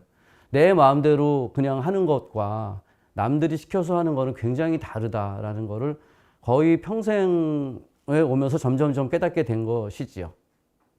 그래서 왜 그런 영화 같은 거 봐도 주지 스님 보면 막 까불죠. 야 이놈아 막 이러고 술 갖고 와 막 이러고, 그러면은 부주지가 이러시면 안 됩니다 이렇게 얘기를 하고 막 굉장히 점잖게 얘기하고 그러잖아요. 왜냐하면은 맨 위에 있는 사람은 그렇게 해도 자기가 도를 넘지 않는 걸 스스로 알고 있는 거예요. 그리고 내 마음대로 해도 되고, 시쳇말로 내 마음대로 다 해도 돼. 왜냐하면 내가 제일 위니까. 근데 그 사람은 지존이라서 딱 한 명이고 나머지는 다 그러지 못하면서 살고 있는 거예요. 그리고 대부분 생업을 갖고 있는 사람들은 다 그렇게 살 수밖에 없는 거고. 그래서 저는 언젠가는 한번 계속 앞만 보고 달리다가 언젠가는 한번 곁눈질을 하고, 쓸데없는 일 중에 내가 할 수 있는 거는 뭐가 있을까 이러는 거를 한번, 느낌표보단 물음표가 중요하다 이런 마음을 책에다 좀 담았었습니다. 그리고 얼마 전에 이런 말을 찾았어요. 밀란 쿤데라가 한 얘기인데, 사람들의 어리석음은 모든 것에 답하려 하는 데 있다. 하지만 소설의 현명함은 모든 것에 의문을 던지는 데 있다라는 거죠. 소설가가 답을 내놓을 필요는 없다라는 거예요. 왜 그 레이먼드 카바도 그런 얘기를 했거든요. 소설가가 그 근처에서 가장 똑똑할 필요는 없다. 근데 제대로 된 질문을 던지고 같이 생각을 하게 해서 뭔가 가슴을 울릴 수만 있으면 그 사람이 좋은 소설가인 거고, 꼭 소설을 안 써도 돼요. 무슨 크리에이터일 수도 있는 거고, 뭐 기획자일 수도 있는 거고. 그리고 아까 말씀드린 것처럼 누구에게나 고독이 필요해요. 왜 저는 그런 예를 많이 드는데, 개그맨들이 1분을 웃기려면은 밤새도록 울어야 된다는 이야기를 해요. 너무너무 외롭고 나는 왜 웃기지 못할까? 너무 아직 혹시라도 안 웃으면 어떡할까? 뭐 저기 옛날에 유재석하고 같이 계속해서 얘기해서 이적이 만든 노래도 있죠. 나는 왜 안 되지? 내일 또 뭐 하지? 뭐 이런 것, 저는 그걸 들으면서 울었어요. 왜냐하면 저도 비슷한 생각을 굉장히 많이 했었기 때문에. 근데 그런 거에서 누구나 그런 어떤 흑역사가 있죠. 근데 그런 거에서 벗어나려면 일단은 혼자가 대할 줄 알아야 돼요. 계속 누구한테 이거 어떡하니 하고 계속 얘기하는 거는 잠깐의 위로가 될지 몰라도 근본적으로 자기를 바꿔가나 어떤 그 변곡점을 만들지 못하는 것 같아요. 그래서 잠깐 사랑하는 사람이더라도 잠깐 옆에 두고 딴 데 가가지고 혼자서 좀 진지하게 고민하고, 그렇다고 막 절망하라는 게 아니잖아요. 진지하게 나는 어떻게 이 새로운 삶을, 좀 더 나은 삶을 만들 수 있을까, 이런 거를 생각할 필요가 분명히 있어야 된다는 거예요. 그래서 소설가, 글 쓰는 사람 중에 사람들하고 막 어울리면서 글 쓰는 사람은 없습니다. 막 얘기하면서 뭐 밥 먹으러 갈까? 그러면 조금만 기다려, 금색 쓰고 갈게, 이런 사람은 없어요. 그렇게 쓸 수 없어요. 그렇기 때문에 이 얘기입니다. 혼자가 될 줄 알아야 여러 사람과 만날 수도 있다. 혼자 있을 수 있는데 혼자 있는 게 되게 어려워요. 막상 저는 아내하고 둘이 있는데도 혼자 있기가 굉장히 어렵다는 게 느껴지고, 아내가 뭘 물어보는데 딴짓 하면 안 되죠. 계속해서 얘기해야 되고 그러다 보면 저의 생각은 없어지고. 근데 우리는 그래서 의미 있는 삶을 살아야 된다. 항상 그걸 추구하는 거예요. 인간은, 책에 써놓은 얘기입니다. 인간은 음식 없이는 40일, 물 없이는 3일을 살 수 있지만 의미 없이는 35초를 견디지 못한다. 이것도 제가 어느 책에서 이제 인용했던 건데, 무의미한 거가 가장 힘들대요. 그래서 옛날에 그 가장 나쁜 벌 중에 하나가 그거였대요. 이쪽에 있던 여기다 웅덩이를 파라 해가지고 웅덩이를 파고 다 파면은 다시 이걸 메워라. 이거를 계속 반복해서 시키는, 그러면 하다가 미쳐버린다는 거죠. 이 시지프스의 신화도 그런 거잖아요. 계속해서 힘들게 돌을 밀고 올라갔는데 그 다음에 떨어져. 그럼 다시 또 올라가야 돼. 인간의 운명이 그런 거다라고 실존주의에서 얘기한 건데 그것도 이제 극과장인 거죠. 근데 어쨌든 거기서도 뭔가 의미를 찾을 수 있는 사람이 결국은 살아남을 수 있는 거고, 그런 이야기도 합니다. 빅터 프랭클이 왜 죽음의 수용소에서 얘기도 보면은 거기서 오래도록 살아남는 사람들은 들어오자마자 구두를 닦는 사람이더라. 그리고 유리 조각이라도 주워서 면도를 하는 사람이더라. 뭐 이런 식의 이야기들을 하는데 그런 것들이 삶의 태도인 것 같아요. 자, 이제 글 쓰는 거에 대한 이야기를 좀 해보려고 합니다. 시간이 지금 몇 시죠? 얼마나 지났죠? 일단 좀 그냥 달려볼게요. 자, 우리는 왜 글을 쓸까? 한번 여쭤보고 싶었어요. 글을 쓰지 않으셔도 이거는 대답하실 수 있지 않을까? 뭔가 표현하고 싶은 그런 욕구, 기본적인 욕구를 갖고 있고 남들에게 내 이야기를 전달하고 싶은 게 있어서 그럴 것 같습니다. 저는 그걸 살짝 바꿔서 어렸을 때 소머즈라는 그 초인이나 아니면은 스티브 오스틴이었죠. 600만 불의 사나이. 뭐 이런 사람들한테 우리가 왜 열광하고 지금은 왜 마블 캐릭터에 열광하고 할까? 그거는 누구나 다 초능력에 대한 열망을 갖고 있기 때문이다라고 생각을 하는데 숨겨져 있는 초능력이 더 좋겠죠. 근데 저는 글쓰기가 그 초능력을 대체할 수 있겠다. 이런 생각을 좀 많이 하게 돼요. 점점점. 그래서 평범한 사람이 평범하지 않은 삶을 살 수도 있는 단초가 된다라는 거고 우연히 제가 넷플릭스에서 창의적인 뇌의 비밀이라는 다큐멘터리를 봤어요. 이 다큐멘터리 지금도 한번 찾아보세요. 거기 보면은 예술가들이라든지 작가들이라든지 뭔가 크리에이티브한 일을 하는 사람들을 뇌과학자가 찾아다니면서 인터뷰를 하는 거예요. 근데 굉장히 뛰어난 뮤지션, 춤추고 노래하는 뮤지션, 여자 뮤지션한테 가가지고 인터뷰를 했더니 그 친구가 하는 얘기가 자기는 어렸을 때부터 이상하다는 얘기를 들으면 그게 칭찬으로 느껴졌대요. 너 weird 뭐 이런 하면은 이상하다 그러면은 자기는 그게 자기를 인정해주는 것처럼 느껴져 갖고 항상 남과 다른 일을 할 수 있었다라는 얘기를 하고, 그거보다도 재밌는 거는 남미에 있는 소설가가 감방에 가가지고 2주일에 한 번씩 글쓰기 강연을 해요. 그 죄수들을 상대로. 근데 이걸 왜 하냐고 물어봤더니 글쓰기를 통해서 자기 이야기를 써본 사람과 그렇지 않은 사람이 굉장히 다르더라. 그리고 그걸 하고 나니까 재범률이 80%가 줄더라. 이런 얘기를 하는 거예요. 그리고 인터뷰 해보면은 거기 재소자들도 그런 얘기를 해요. 내가 글을 한 번도 안 써봤는데 근데 글을 써보니까 드디어 내가 무슨 잘못을 했는지 알게 되고 딴 사람들을 내가 얼마나 가슴 아프게 했는지 알게 되고 그렇더라. 이런 이야기를 합니다. 그리고 팀 로빈스라는 그 배우 아시죠? 쇼생크 탈출에 나왔던 그 사람도 감옥에 가서 연기 워크숍을 해요. 그래서 그런 재소자들하고 같이 연극에 참여하게 하는 거죠. 그래서 연출에도 참여하게 하고 연기도 시키고 막 그러는데 그때 그 사람이 한 얘기가 있어요. 뭐라고 했냐면은 단지 연극 거기에 워크숍에 참여하는 것만으로 사람의 삶이 달라진다 하면서 자기의 결론은 우리 삶에 찾아오는 우울이라든지 공허라든지 어떤 그런 부정적인 느낌들 이런 것들은 창의의 불꽃을 경험하지 못해서 그런 거 아닌가라는 거예요. 이 Lack of Creative Sparks 이거 제가 알아들어가지고 그 기념으로 써놨어요. 하여튼 그런 크리에이티브한 불꽃을 한번 경험한 사람과 그렇지 않은 사람은 굉장히 다르다라는 거예요. 인생이 달라진다는 건데 그런 것들에 가장 쉽게 할 수 있는 게 글쓰기와 아니면 글쓰기를 통한 어떤 말하기, 딴 사람들에게 뭔가를 만들어서 보여주기 이런 거 아닌가 싶어요.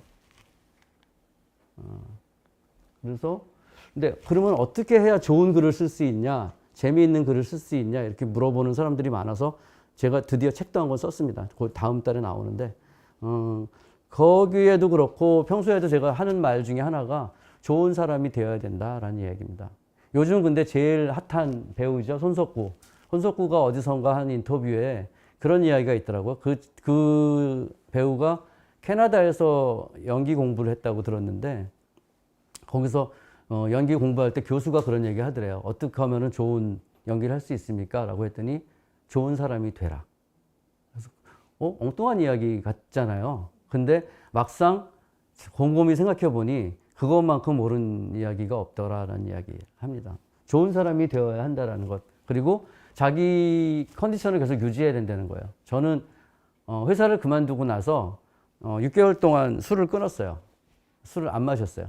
왜냐하면은 제 시간을 마음대로 쓰고 싶은 그런 욕심에 새벽에 일어나가지고 혼자 노는 게 너무 좋았던 거예요. 일어나서 책을 읽거나 글을 쓰거나 아니면 뭐 멍하니 있거나 마당에 나가서 뭐 이렇게 있거나 할 때가 굉장히 좋은데 그게 술을 마시거나 컨디션이 안 좋으면 그럴 수가 없어요.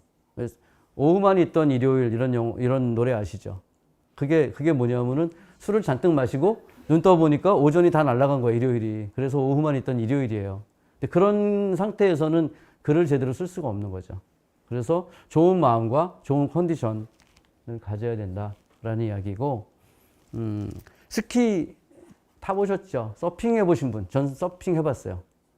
저희 동네 박호산이라는 배우가 사는데 그 친구가 요즘 서핑에 미쳐가지고 근데 저한테 이제 서핑 한번 해보자 해서 갔었어요. 저는 근데 원래 그런 거 잘 못하는 편이고 멀미를 많이 해가지고 서핑보드에 올라갔는데 멀미가 나더라고요. 근데 아무튼 성공했어요. 성공해가지고 이렇게 끝까지 서서 오고 막 그랬었거든요. 그래서 저도 굉장히 신기하고 그랬는데 그때 느낀 게 막상 해보니까 그렇게 어려운 건 아니구나 이런 생각이 드는 거예요. 근데 스키나 스노우보드도 마찬가지고 그게 하기 전까지는 굉장히 힘든데 막상 그 보드 위에 올라가면은 그렇게 어렵진 않더라라는 이야기인 거예요.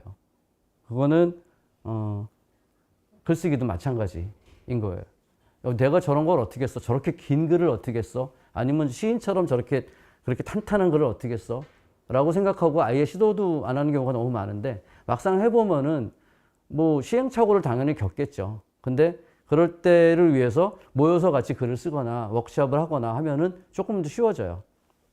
왜냐하면 똑같은 주제를 가지고 얘는 이렇게 썼네? 나쁜 놈. 이러면서 자기도 생각하게 되고 막 그러니까. 그러고 제가 한번 서울시민대학이라는 데서 글쓰기 강연을 할 때 마침 시간이 맞아서 오전에 강연 끝나고 오후에 강연을 들으러 다닌 적이 있었어요. 근데 그때 강연을 해주신 분이 이근화 시인이라고 하는 젊은 시인분인데 시 쓰는 법에 대해서 가르쳐 줬었어요. 근데 그분이 이런 얘기를 하는 거예요. 눈사람 만들기와 비슷하다, 시 쓰는 거는. 그래서 눈사람 만들 때 연탄재를 먼저 굴리죠. 그래가지고 그거가 심지가 점점 커지면서 이렇게 커지는 그런 것처럼 보잘것없는 소재이지만은 그걸 가지고 계속 공굴리다 보면은 좋은 글이 되기도 한다. 이런 이야기를 했는데 그게 굉장히 인상이 깊어서 메모를 해놨었어요. 그리고 이런 얘기도 들려줬어요. 저도 본 영화인데 찬실이는 복도 많지라는 독립영화예요. 거기에 이런 대사가 나와요. 윤여정 할머니가 나오는데 윤여정이 거기서 처음으로 글을 배우는 장면이 나와요. 글을 배우고 나서 숙제를 해야 되는데 숙제를 어떻게 해야 할지 모르겠는 거예요. 그래서 나 시를 써야 되는데 저 찬실이한테 가르쳐달라 그래요. 영화 감독이었던 찬실이한테, 영화 PD였던 찬실이한테 글 쓰는 것 좀 가르쳐줘 라고 얘기했더니 그때 찬실이가 이렇게 얘기를 합니다. 아무거나 쓰세요. 아무렇게나 쓰지 말고요. 이렇게 이제 경상도 사투리를 쓰는 얘기를 하는데 굉장히 와닿는 이야기죠. 아무거나 쓰기 시작해도 된다. 대신 아무렇게나 쓰지는 말아라. 그리고 여기 덧붙이면은 무슨 글을 썼든 간에 쓰다 보면 괴롭거든요. 잘 생각 안 나고. 그러면 막 겨우겨우 쓴 다음에 이제 다시 쳐다보기도 싫어. 그래서 막 던져 놓는 거죠. 근데 처음에 일필휘지로 쓴 글이 완성되는 경우는 한 번도 없어요. 아무리 뛰어난 작가들도 무슨 해밍웨이는 뭐 똑같은 데를 뭐 18번을 고쳤네, 28번을 고쳤네 이럴 정도로 하는데 그 사람이 그냥 성격이 그래서 고친 게 아니에요. 그럴 수밖에 없어서 계속 고치는 거죠. 왜냐면 고치면 고칠수록 나아지는 걸 알고 있기 때문에.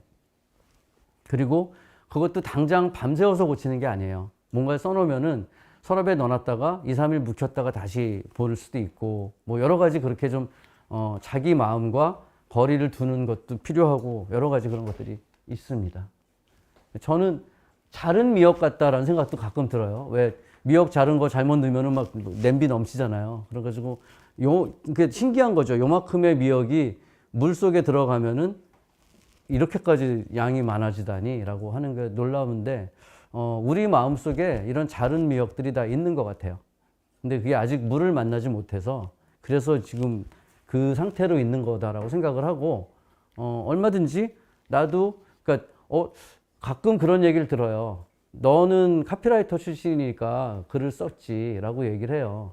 근데 카피라이터라고 글을 쓰는 게 쉽거나 아니면은 막 너무 매일 쓰고 싶거나 이러지 않아요. 그게 아니고 쓰고 싶긴 하죠. 쓰고 싶긴 한데 그건 전 세계 작가들이 똑같이 겪는 괴로움이래요. 쓰고 싶은데 못 쓰는 거. 그래서 가장 큰 아이러니가 작가들이 가장 하고 싶은 게 글쓰기인데 가장 못하고 있는 것도 글쓰기다. 이런 식의 얘기를 해요. 그리고 쓸 때는 덜 괴롭고 못 쓸 때가 더 괴롭다. 이런 이야기들도 많이 하고.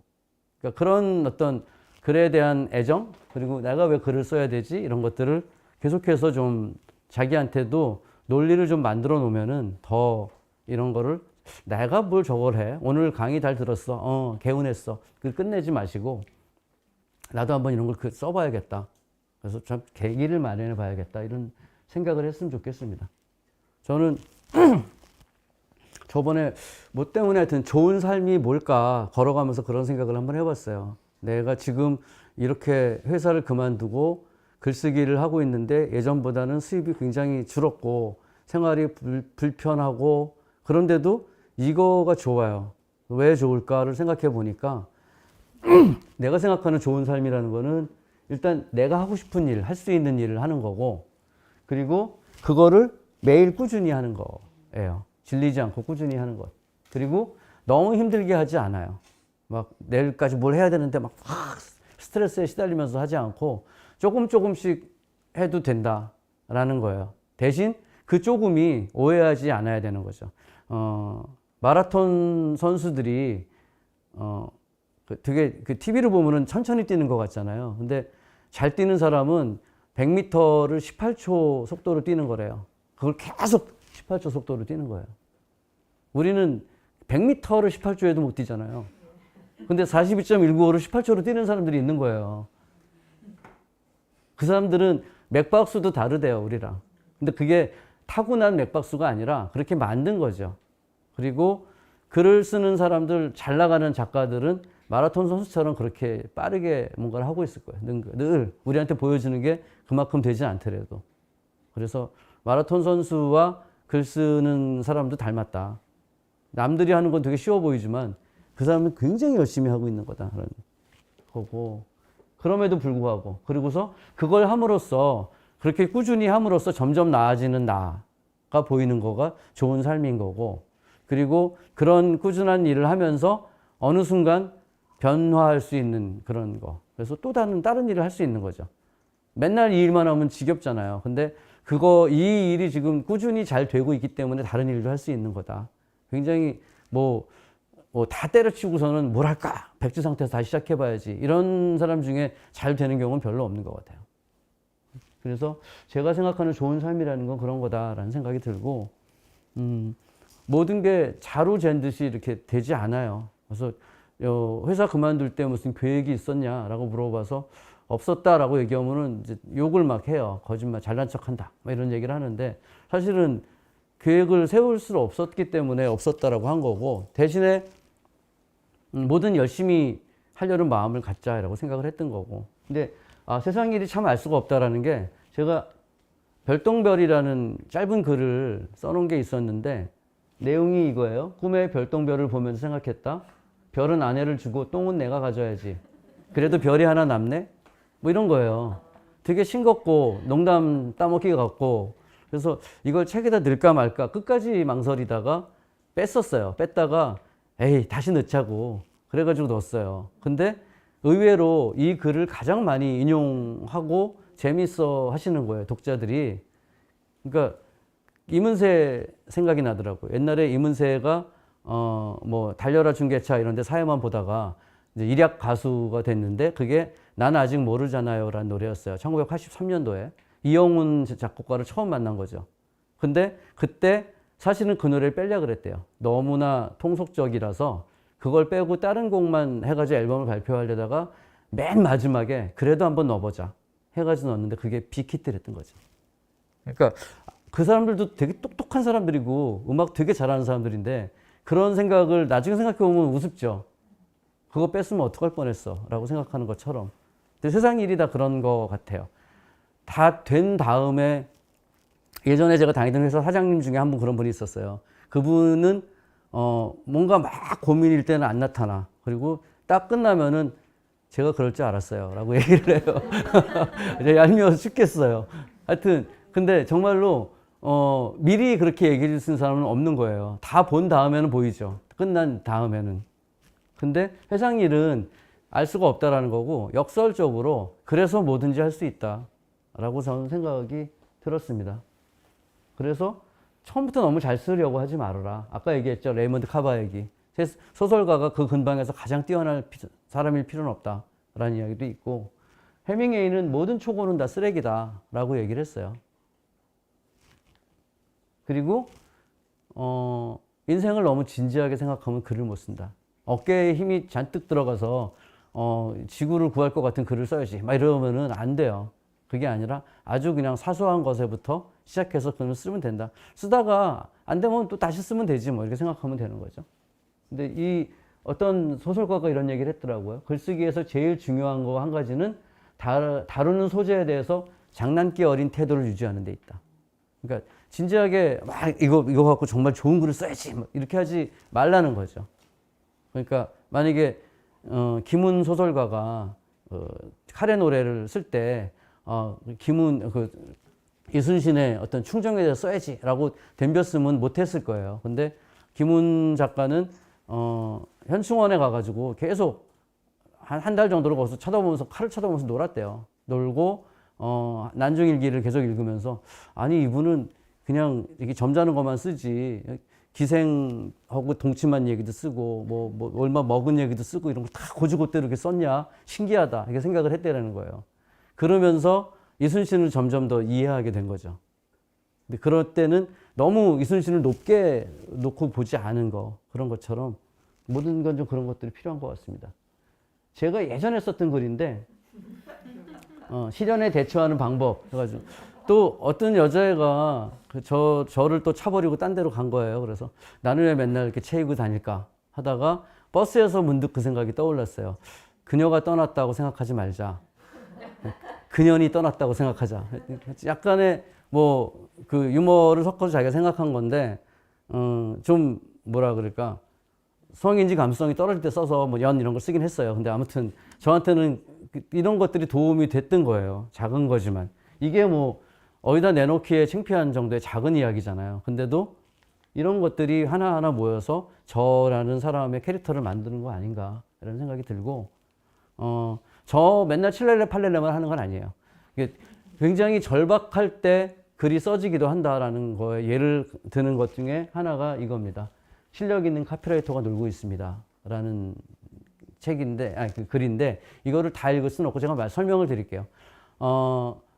프리랜스 카피라이터로 일을 할 때 일이 다 떨어져가지고 너무 이제 생활비가 없을 정도가 됐었는데 너무 괴로워하고 있는데 제주도에 잠깐 내려갔어요. 아내 후배를 만나러 갔는데 아내 후배가 거기서 텐트로 사람들한테 이렇게 캠핑을 해주는 그런 사업을 하고 있었는데 굉장히 편리하고 좋더라고요. 그러니까 텐트를 가져올 필요가 없고 굉장히 좋은 포인트를 알고 있어서 거기다 텐트를 쳐서 야영을 다 시켜주고 고기도 구워주고 아침에 와가지고 커피까지 끓여주고 굉장히 좋은 서비스예요. 근데 와 훌륭하다라고 생각했는데 이 친구가 사진도 잘 찍어요. 근데 맨날 노을 사진만 찍어서 올려.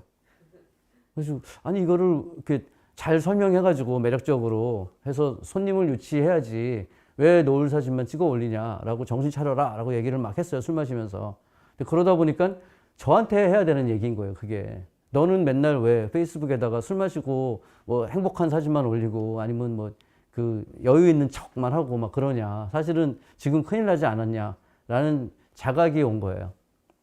그래서 비행기를 타고 올라오면서 이 글을 써야지라고 생각을 했어요. 그래서 어떻게 쓸까 하다가 딱 3줄을 썼어요. 밥을 많이 먹지만 카피는 잘 씁니다. 술을 많이 마시지만 카피는 잘 씁니다. 나이는 좀 있지만 카피는 잘 씁니다. 이렇게 써놓고 나서 보니까 계속 쓸 수 있는 거예요. 솔직하게 쓰자라고 하고 제 이름도 밝히고 카피라이터로 일을 했지만 지금 일이 없다. 근데 나는 이러이러한 거를 잘한다. 그리고 뭐라고 했더라. 하여튼 주위 사람들에게 괜찮은 카피라이터가 지금 놀고 있다라고 전해달라라고 얘기를 하고 만약에 그런다면은 당신이 욕을 먹지 않도록 열심히 일을 하겠다. 터무니없는 가격을 받고 일하지도 않겠다. 그리고 그렇게 해서 내가 일을 얻게 된다면은 당신에게 술을 사주겠다. 이렇게 써줬어요. 그랬더니 와 좋아요가 엄청 쏟아지고 막 그랬는데 또 일은 안 쏟아졌어요. 그래서 일주일 후에 그렇게 썼어요. 지난주에 놀고 있던 카피라이터 아직도 놀고 있습니다라고 2탄을 써서 다시 또 이야기를 했죠. 제가 그때 강연도 하고 있었고 뭐 집에서 설거지도 하고 있었고 그래서 제가 아내는 저에게 설거지가 뭐 취미가 있다고 재주가 있다고 하지만 저는 카피라도 잘 씁니다. 뭐 교수님들이 당신 강의는 굉장히 학생들에게 인기라고 하지만 저는 광고 만드는 게 좋습니다. 이런 식으로 하면서 2탄을 써서 올렸더니 이번에는 일이 막 들어왔어요. 그래서 일을 하다가 저를 잘 본 감독님이 자기 회사의 사장님한테 추천을 해갖고 그 회사에 취직됐어요. 그러니까 그렇게 하면서 다시 광고 회사로 들어가서 또 일을 하게 된 거죠. 그래서 저를 살렸던 글이에요, 이게. 근데 이게 그냥 어떤 잔재주로 써졌다고 생각하지 않아요. 굉장히 읽어보시면 알겠지만 되게 창피한 얘기도 많이 썼고 근데 이렇게 쓰지 않으면 안 된다. 나를 던지지 않으면 안 된다는 생각이 들었던 그 절박함인 거죠. 그런 절박함들이 있었던 거고 그러면서 이제 글쓰기에 대한 이야기를 많이 하다가 정리를 좀 해봤어요. 제가 보통 사람들이 소재를 하나 인생 이런 소재로 한번 글을 써보시오 라고 하면은 어떻게 써야 할지 모르겠어요. 인생은 쓰고 나면 할 말이 없어요. 근데 그럴 때 다른 어떤 엉뚱한 소재를 갖고 와서 하면은 인생에 대한 거를 쓸 수 있다라는 걸 알게 됐어요. 예를 들면 대못 같은 거를 한옥 공사를 하다가 그 마당에서 대못을 하마터면 찔릴 뻔한 적이 있어요. 그래가지고 그거를 이제 주워서 버리다가 생각이 들었어요. 아, 대못을 가지고 글을 쓸 수는 없을까. 근데 대못하면 생각나는 게 누구의 가슴에 대못을 박다. 이게 생각이 났었어요. 그래서 이렇게 한번 써봤어요. 화장실 수도관을 고치다가 발견한 대못에게 말했다. 벽에 박혀 있어야 할 놈이 누군가의 가슴에 가서 박힌 적이 있었지. 그땐 미안했다. 너를 박은 건 나였까. 그분은 우리 엄마였다. 이런 식의 얘기를 썼어요. 그러면서 이제 그런 얘기를 했죠. 엄마가 돌아가시고 지금 아내와 살고 있는데 이제는 또 누군가의 가슴에 대못을 박는 짓을 하고 싶지 않고 누군가 나에게 대못을 박는 일을 당하고 싶지 않다. 그래서 나는 너를 화장실에다가 박아둔다. 그러니까 거기서 그냥 녹슬어서 못 죽어라 라고 얘기를 하고 너에겐 묵비권 행사할 권리가 있고 변호사를 선임할 권리가 있지만 거기서 나올 권리는 없다. 우리 둘이 행복하게 사는데 제발 협조해라. 이런 식의 글을 썼어요. 그렇게 한번 표현해 보는 것도 있겠다 싶고 아까 제가 시 창작하는 데 가가지고 강의를 들었다 그랬잖아요. 그때 첫 시간에 그 이구나 시인이라는 분이 주변의 사물들을 가지고 한번 자기를 소개하는 글을 써봐라 라고 얘기를 했어요. 근데 2시간 강의였는데 1시간을 줘서 1시간 동안 썼어요. 뭐라고 썼냐면은 저는 저를 표현할 수 있는 게 뭔가 생각을 해보니까 볼펜 같은 거예요. 볼펜. 많은 펜이 있잖아요. 만년필도 있고, 뭐 잉크펜도 있고, 또 연필도 있고 한데 저는 볼펜처럼 살지 않았나 이런 생각이 들어서 한번 저와 볼펜의 공통점을 메모를 해봤어요. 했어요. 만년필처럼 고귀하지 않다. 굉장히 평범하다는 얘기고 언제나 고른 필기감을 보여주고 있다. 향상성을 갖고 있다. 그 다음에 잉크를 다 쓰기 전에 잃어버리기도 한다. 완결성이 없다. 그리고 호텔방에서 공짜로 얻을 수도 있다. 여행자의 정서를 담을 수 있겠구나. 이런 거. 그 다음에 뾰족해 보이지만 둥근 볼을 품고 있다. 모순된 어떤 존재다. 그리고 휴대하기 쉽다. 기념품으로 만들 수도 있다. 뭐 이런 것들. 그리고 서랍에 있어도 또 사게 된다. 뭐 이런 것들을 가지고 저에 대해서 한번 만들어 봤어요. 볼펜처럼 살았습니다. 라고 하면서 만년필처럼 고귀하게 살진 않았다. 하지만은 항상 고른 필기감을 유지했었고, 그리고 뾰족해 보이지만은 둥근 볼을 품고 살았었다. 라는 이야기를 하고, 빌려간 사람이 돌려주지 않아도 신경 쓰지 않는 게 야속하기도 했었다. 그러나 또 옆구리에다가 글자를 새기는 것만으로 누군가의 기념품이 될 수 있다는 거에 자부심도 갖고 있어서 그런 게 서로 싸우고 있는 그런 삶이었다라는 이야기를 했어요. 그리고 나는 어차피 볼펜처럼 만년필처럼 그렇게 살지는 않았지만은 새벽에 어떤 작가에게 영감을 주는 역할을 하기도 하고 시장 상인들에게 밥이 될 수 있는 글자를 남겨주기도 하고 QR코드 확인하는 거를 하기 어려워하는 사람들에게 직접 그걸 쓸 수 있게도 해주고 항상 그렇게 살아왔다라는 이야기를 했어요. 그래서 샤프 펜슬이나 이런 사람들이 와서 이런 친구들이 와서 나에 대해서 얘기를 해줄 때도 그런 이야기도 좀 담아보고 둥글지만 무르지 않게 수십억 개의 볼펜들하고 연대하면서 세상에 하찮은 흔적을 남겨봐야죠. 만장하신 만년필, 연필 여러분, 저는 볼펜으로 살아왔습니다. 계속 볼펜으로 살겠습니다. 이렇게 끝을 맺었어요. 그랬더니 그럴듯한 거예요. 자기 자신에 대한 것들을 이렇게 한번 표현해 보는 것도 좋겠다. 이런 생각이 들어서 예를 들어서 보여드리려고 갖고 왔습니다. 여기까지만 얘기를 하고 자기소개서를 제가 이제 몇 가지 버전으로 쓴 게 있었는데 한 번은 택시를 타고 가다가 갑자기 떠오른 거예요. 나는 굉장히 모순된 삶을 살았구나. 그거를 자기소개서로 한번 쓸 수 없을까라고 생각을 했어요. 내가 가진 것과 가지지 못한 것들을 대비하는 글을 한번 써보면 좋겠다라고 생각을 해서 뭐였나 생각을 해보니까 저는 남자로 태어났는데 한 번도 남자답게 살아보지는 못한 것 같아요. 그래가지고 뭐 별명도 아줌마였고 드라마를 하도 좋아해갖고 이번 책에 그 얘기가 프롤로그에 나와요. 여자친구랑 데이트하다가도 여자친구한테 양해를 구하고 드라마를 보러 집으로 갔습니다. 그랬더니 근데 그 여자친구가 나는 아줌마랑 만나고 있어 막 이러고 이제 화를 내서 별명이 아줌마가 됐었는데 그런 거. 그리고 막내로 태어났는데 또 막내답게 지내지도 못했어요. 오히려 제가 입 바른 소리 해가지고 막 저기 형이나 누나한테 야단 맞고 그랬었어요. 어렸을 때부터. 그런 것들을 한번 자기소개로 만들어도 재밌겠다 해가지고 이렇게 써봤습니다. 남자로 태어났지만 남자다운 적이 없었고 막내로 태어났지만 어리광을 부린 기억이 없었고 문학소년이었지만 문청은 아니었고 월간 팝송 구독자였지만 이젠 음악을 거의 안 듣고 홍익 때 뚜라미였지만 기타를 잘 못 치고 여자를 좋아했지만 연애는 잘 못했고 영문과를 나왔지만 영어를 잘해본 적이 없고 카피라이터 출신이지만 아직도 광고를 모르고 책을 좋아하지만 많이 읽지는 않고 여행을 싫어하지만 가끔 여행을 하고 글 쓰는 걸 좋아하지만 글을 잘 쓰지 못하고 술을 좋아하지만 소주 2병이면 끼기고 칼럼을 가끔 쓰지만 칼럼니스트는 아니고 대부와 웨인즈 월드를 동시에 좋아했고 노무현을 좋아했지만 노사모는 아니고 문재인을 좋아했지만 지지했지만 문빠는 아니고 이사 오면서 자전거는 누구 줘버렸고 10여 년 전부터 차가 없는 뚜벅이고 수영 배운 지 5달 만에 겨우 물에 뜨고 결혼을 했지만 아직 철이 안 들었고 애는 없고 고양이 순자는 우리 애가 아니고 이런 식으로 이제 써서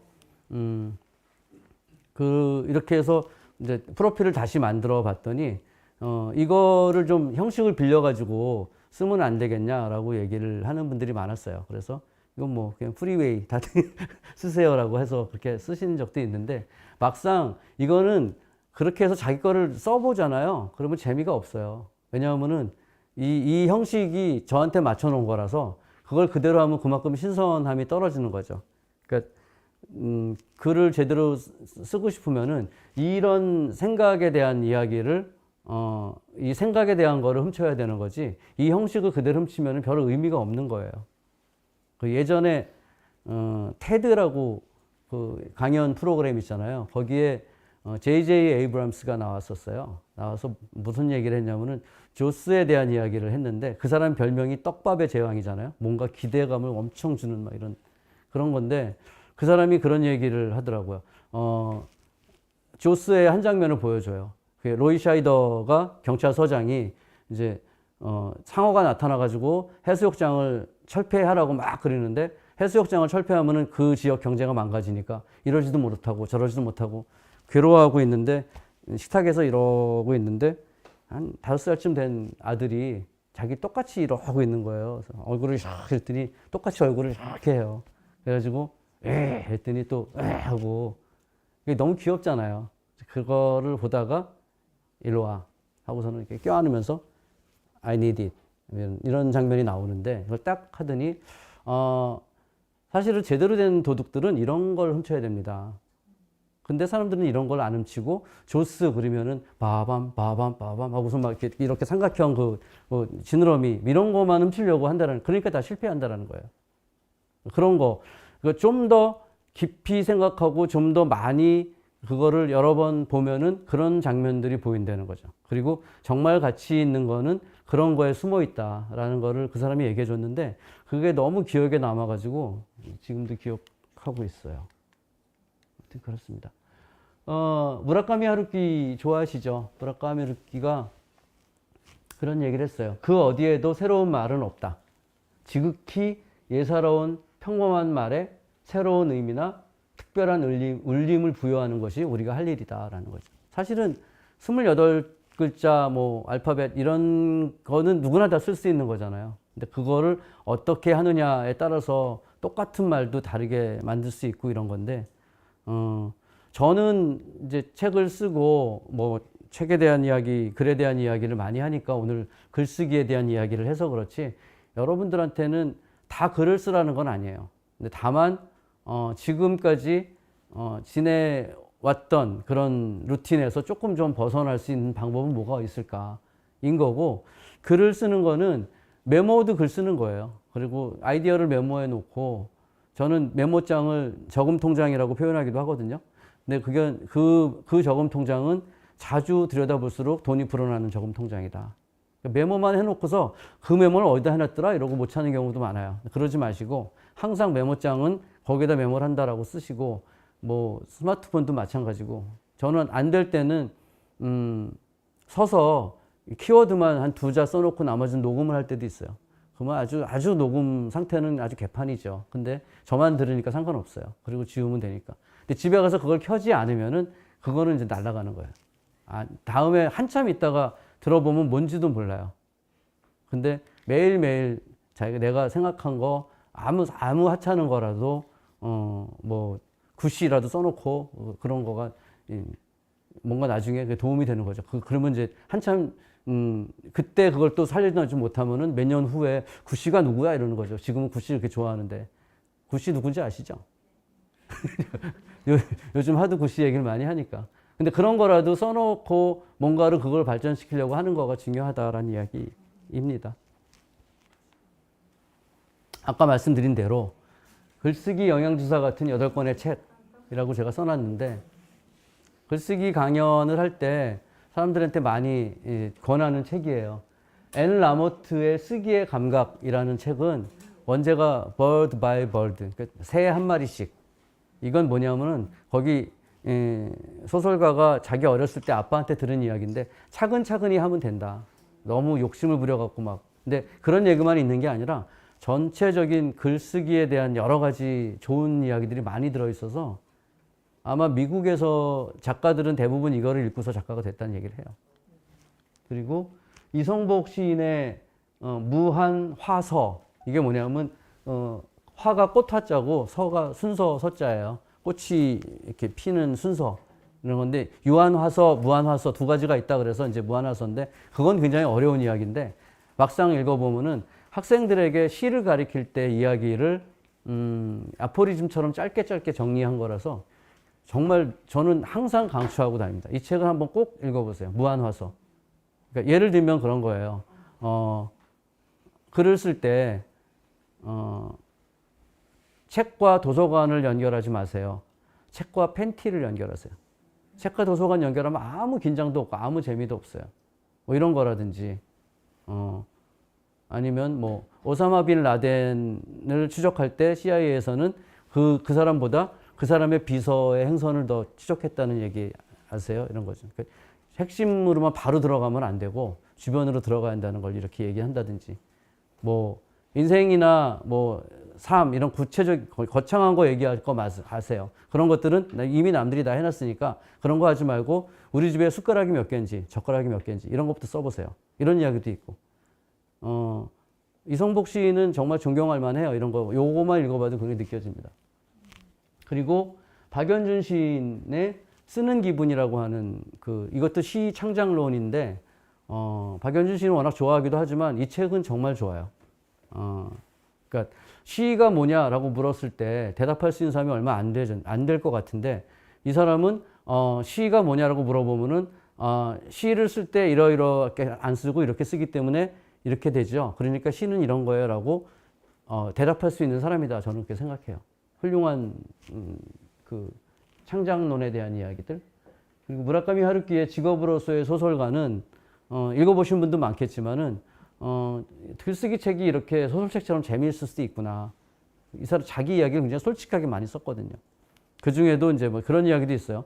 소설가들은 딴 집단보다 좀 나은 게 새로운 소설가가 하나 나타났다 그래가지고 경쟁자가 나타났다 이러고 막 그렇게 배척하거나 긴장하거나 그러지 않는다라는 것들. 글쓰기가 그런 것들인 것 같아요.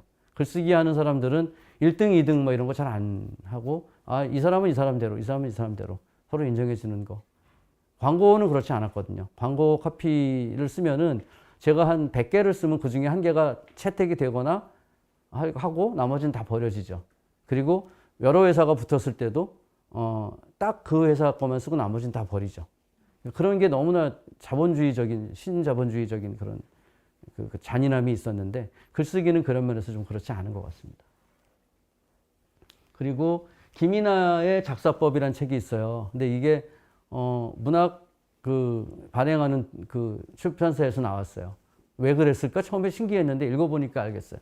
굉장히 통찰력 있고 작사하는 이야기가 아니라 뭔가를 창조해낼 때는 어떻게 해야 되는지 아니면 어떤 분야의 직업인으로서 우뚝 서려면은 어떠한 걸 다 거쳐야 되는지 이런 게 잘 들어 있습니다.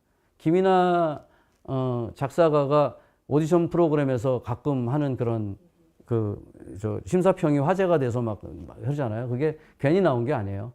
그만큼 생각을 많이 하고 경험도 많고 그렇게 얘기해 줄 만한 통찰력이 있었기 때문에 가능한 거 아닌가. 책을 읽어보세요. 깜짝 놀랐어요. 그리고 김정선의 내 문장이 그렇게 이상한가요? 라는 책은 이 책 때문에 유유 출판사라는 출판사가 유명해졌을 정도예요. 그래서 글 쓰는 사람들은 그러니까 비문이 많은 어떤 원고를 이 사람이 고쳤더니 원고를 쓴 작가가 항의 메일을 보냈어요. 이제 그 메일을 그대로 실으면서 다시 왜 고쳤는지에 대한 얘기를 쭉 쓴 거예요. 하민주라고 하는 그 저자 이름도 실제로 나와요. 그래갖고 그 사람이 보낸 메일 제목이 내 글이 그렇게 이상한가요? 였어요. 그래서 이거 읽어보면은 사람들이 얘기하는 비문과 좋은 문장의 차이가 뭔지 그리고 어떤 게 과연 좋은 표현이고 그런 건지에 대한 것들을 알 수 있습니다. 그리고 앨리스 멀로라고 노벨 문학상 받았던 할머니인데 얼마 전에 돌아가셨어요.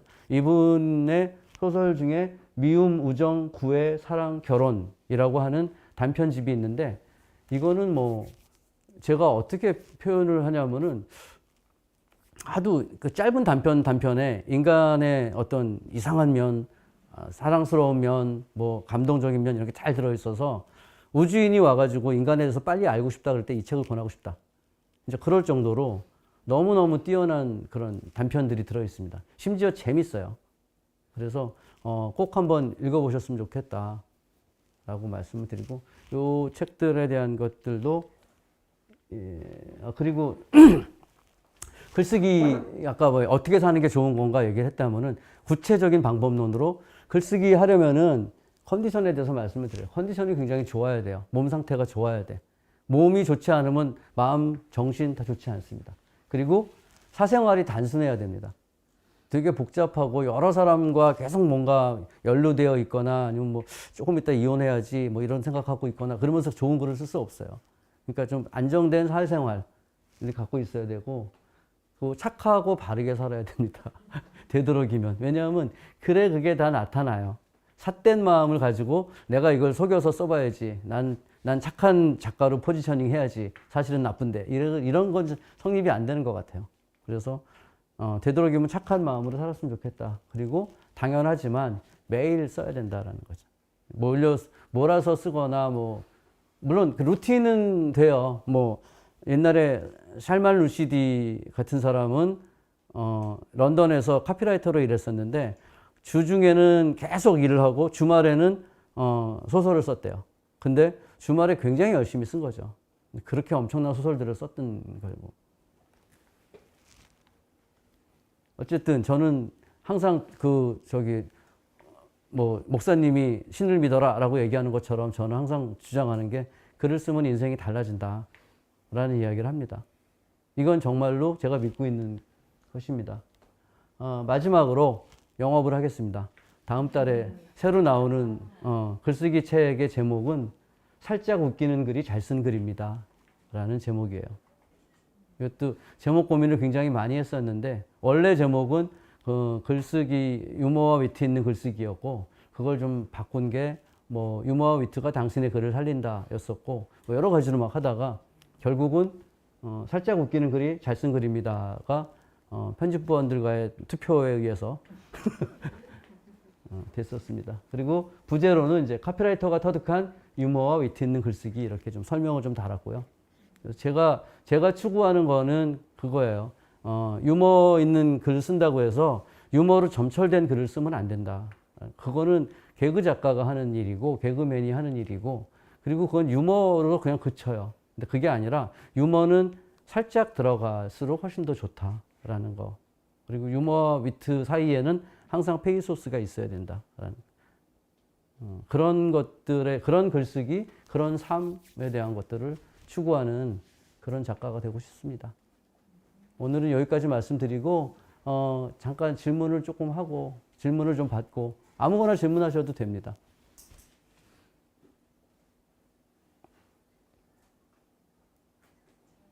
네. 아니 아내는 지금 딴 약속도 있었고 그리고 잘 오지 않아 해요. 오고 싶어 하지 않아요. 또 그러니까 역할이 좀 다르기 때문에 막상 와서 앉아 있는 게 좀 쑥스럽기도 하고 또 다른 일을 해야 되니까. 카피라이터라고 하셨는데 네. 가장 본인이 자신 있게 내놓을 수 있는 광고 카피는?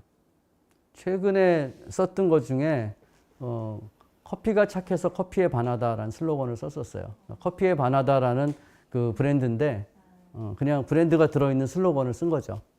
뭐 그런 거라든지 제가 그렇게 광고를 잘하진 못했어요. 그래서 광고 잘하는 사람들은 그 우수 캠페인이 많은데 저는 별로 없고 예전 카피들 중에 몇 가지 있는데 또 그거 제가 썼다 그러면은 분명히 또 누군가가 아니야 제가 그거 쓴 거 아니야 같이 썼어 이렇게 얘기하는 사람이 있을 것 같아서 예전에 한번 그런 적은 있습니다. 그 어디 프로필에다가 광고 하나 뭐 광고나 영화나 뭐 다 잘 되면 항상 다 발을 잠깐 담궜던 사람 다 했다고 하기 때문에 제가 광고에서 어디를 다녔고 그다음에 It's different 대한민국을 새롭게 하는 힘 뭐 그런 카피들이 탄생하는 걸 옆에서 지켜봄 이렇게 썼어요. 그랬더니 시비 안 걸리고 그런 적은 있습니다. 카피라이터 하면서 조금 훈련은 됐죠. 좀 짧고 응축된 글을 쓸 수 있는 건데. 그러면 카피라이터 입장에서요. 네. 그 맞나요? 아직도 이치 대전 이렇게 말하나요? 아니 지금 이치유 이치유예요? 당신 이주? 그런 고민 카피에 대해서는 어떻게 생각하세요? 그게 좀 파괴를 하는 경우가 있어요. 말들을 파괴하는 경우가 있는데 물론 마음에 안 들죠. 물론 마음에 안 들지만 그 고충과 그 효과를 위해서 그렇게 했던 것들에 대한 거를 이해 못하는 건 아니에요. 다만 이제 점점 그런 것들이 사회적인 분위기에 따라서 얼마만큼 용인되느냐 이런 것들이 있는데 요즘은 훨씬 더 많이 용인되는 것 같아요. 그래서 사실 안타까워하고 있어요. 그리고 그런 거를 사람들한테 많이 주입시키는 게 방송과 그런 동영상 매체들 이런 데서 방송에서 썼어 라고 얘기하면은 그냥 모든 게 다 해결되는 그런 풍토가 점점 생기는 것도 방송하는 사람들이 조금 더 신경을 썼으면 좋겠는데 그런 게 잘 안 돼요. 제가 얼마 전에 칼럼에도 썼지만 그 동물 프로그램이 있었거든요. 아침에 하는 일요일 프로그램 거기에 갑자기 자막에 돼지 얘기가 나왔었는데 돼지가 보여주면서 누가 민중을 개 돼지라 했는가 이거를 자막을 이렇게 넣은 거예요. 재미로. 근데 재미있다고 이제 넣은 거겠지만 그거는 사실은 굉장히 안 좋은 그런 계급 사회가 다시 생겼으면 좋겠다라는 거로 그 교육부 정책관이 했던 술자리에서 했던 나쁜 말인데 그거를 재미로 거기다 쓰는 것들. 근데 그거 방송에 나왔으니까 뭐 이렇게 또 할 수 있을 것 같아요. 그런 것들에 대한 것들은 늘 눈에 띄고 저도 직업병이라서 뭐 지나가다가 세탁소 뭐 잘못 써놓으면 막 들어가가지고 얘기하고 싶고 막 그런데 참죠. 포크와 젓가락 이런 건데 뭐 젓가락을 지읒자로 써놓고 막 이러면 막 미치겠어요. 근데 그냥 참아요.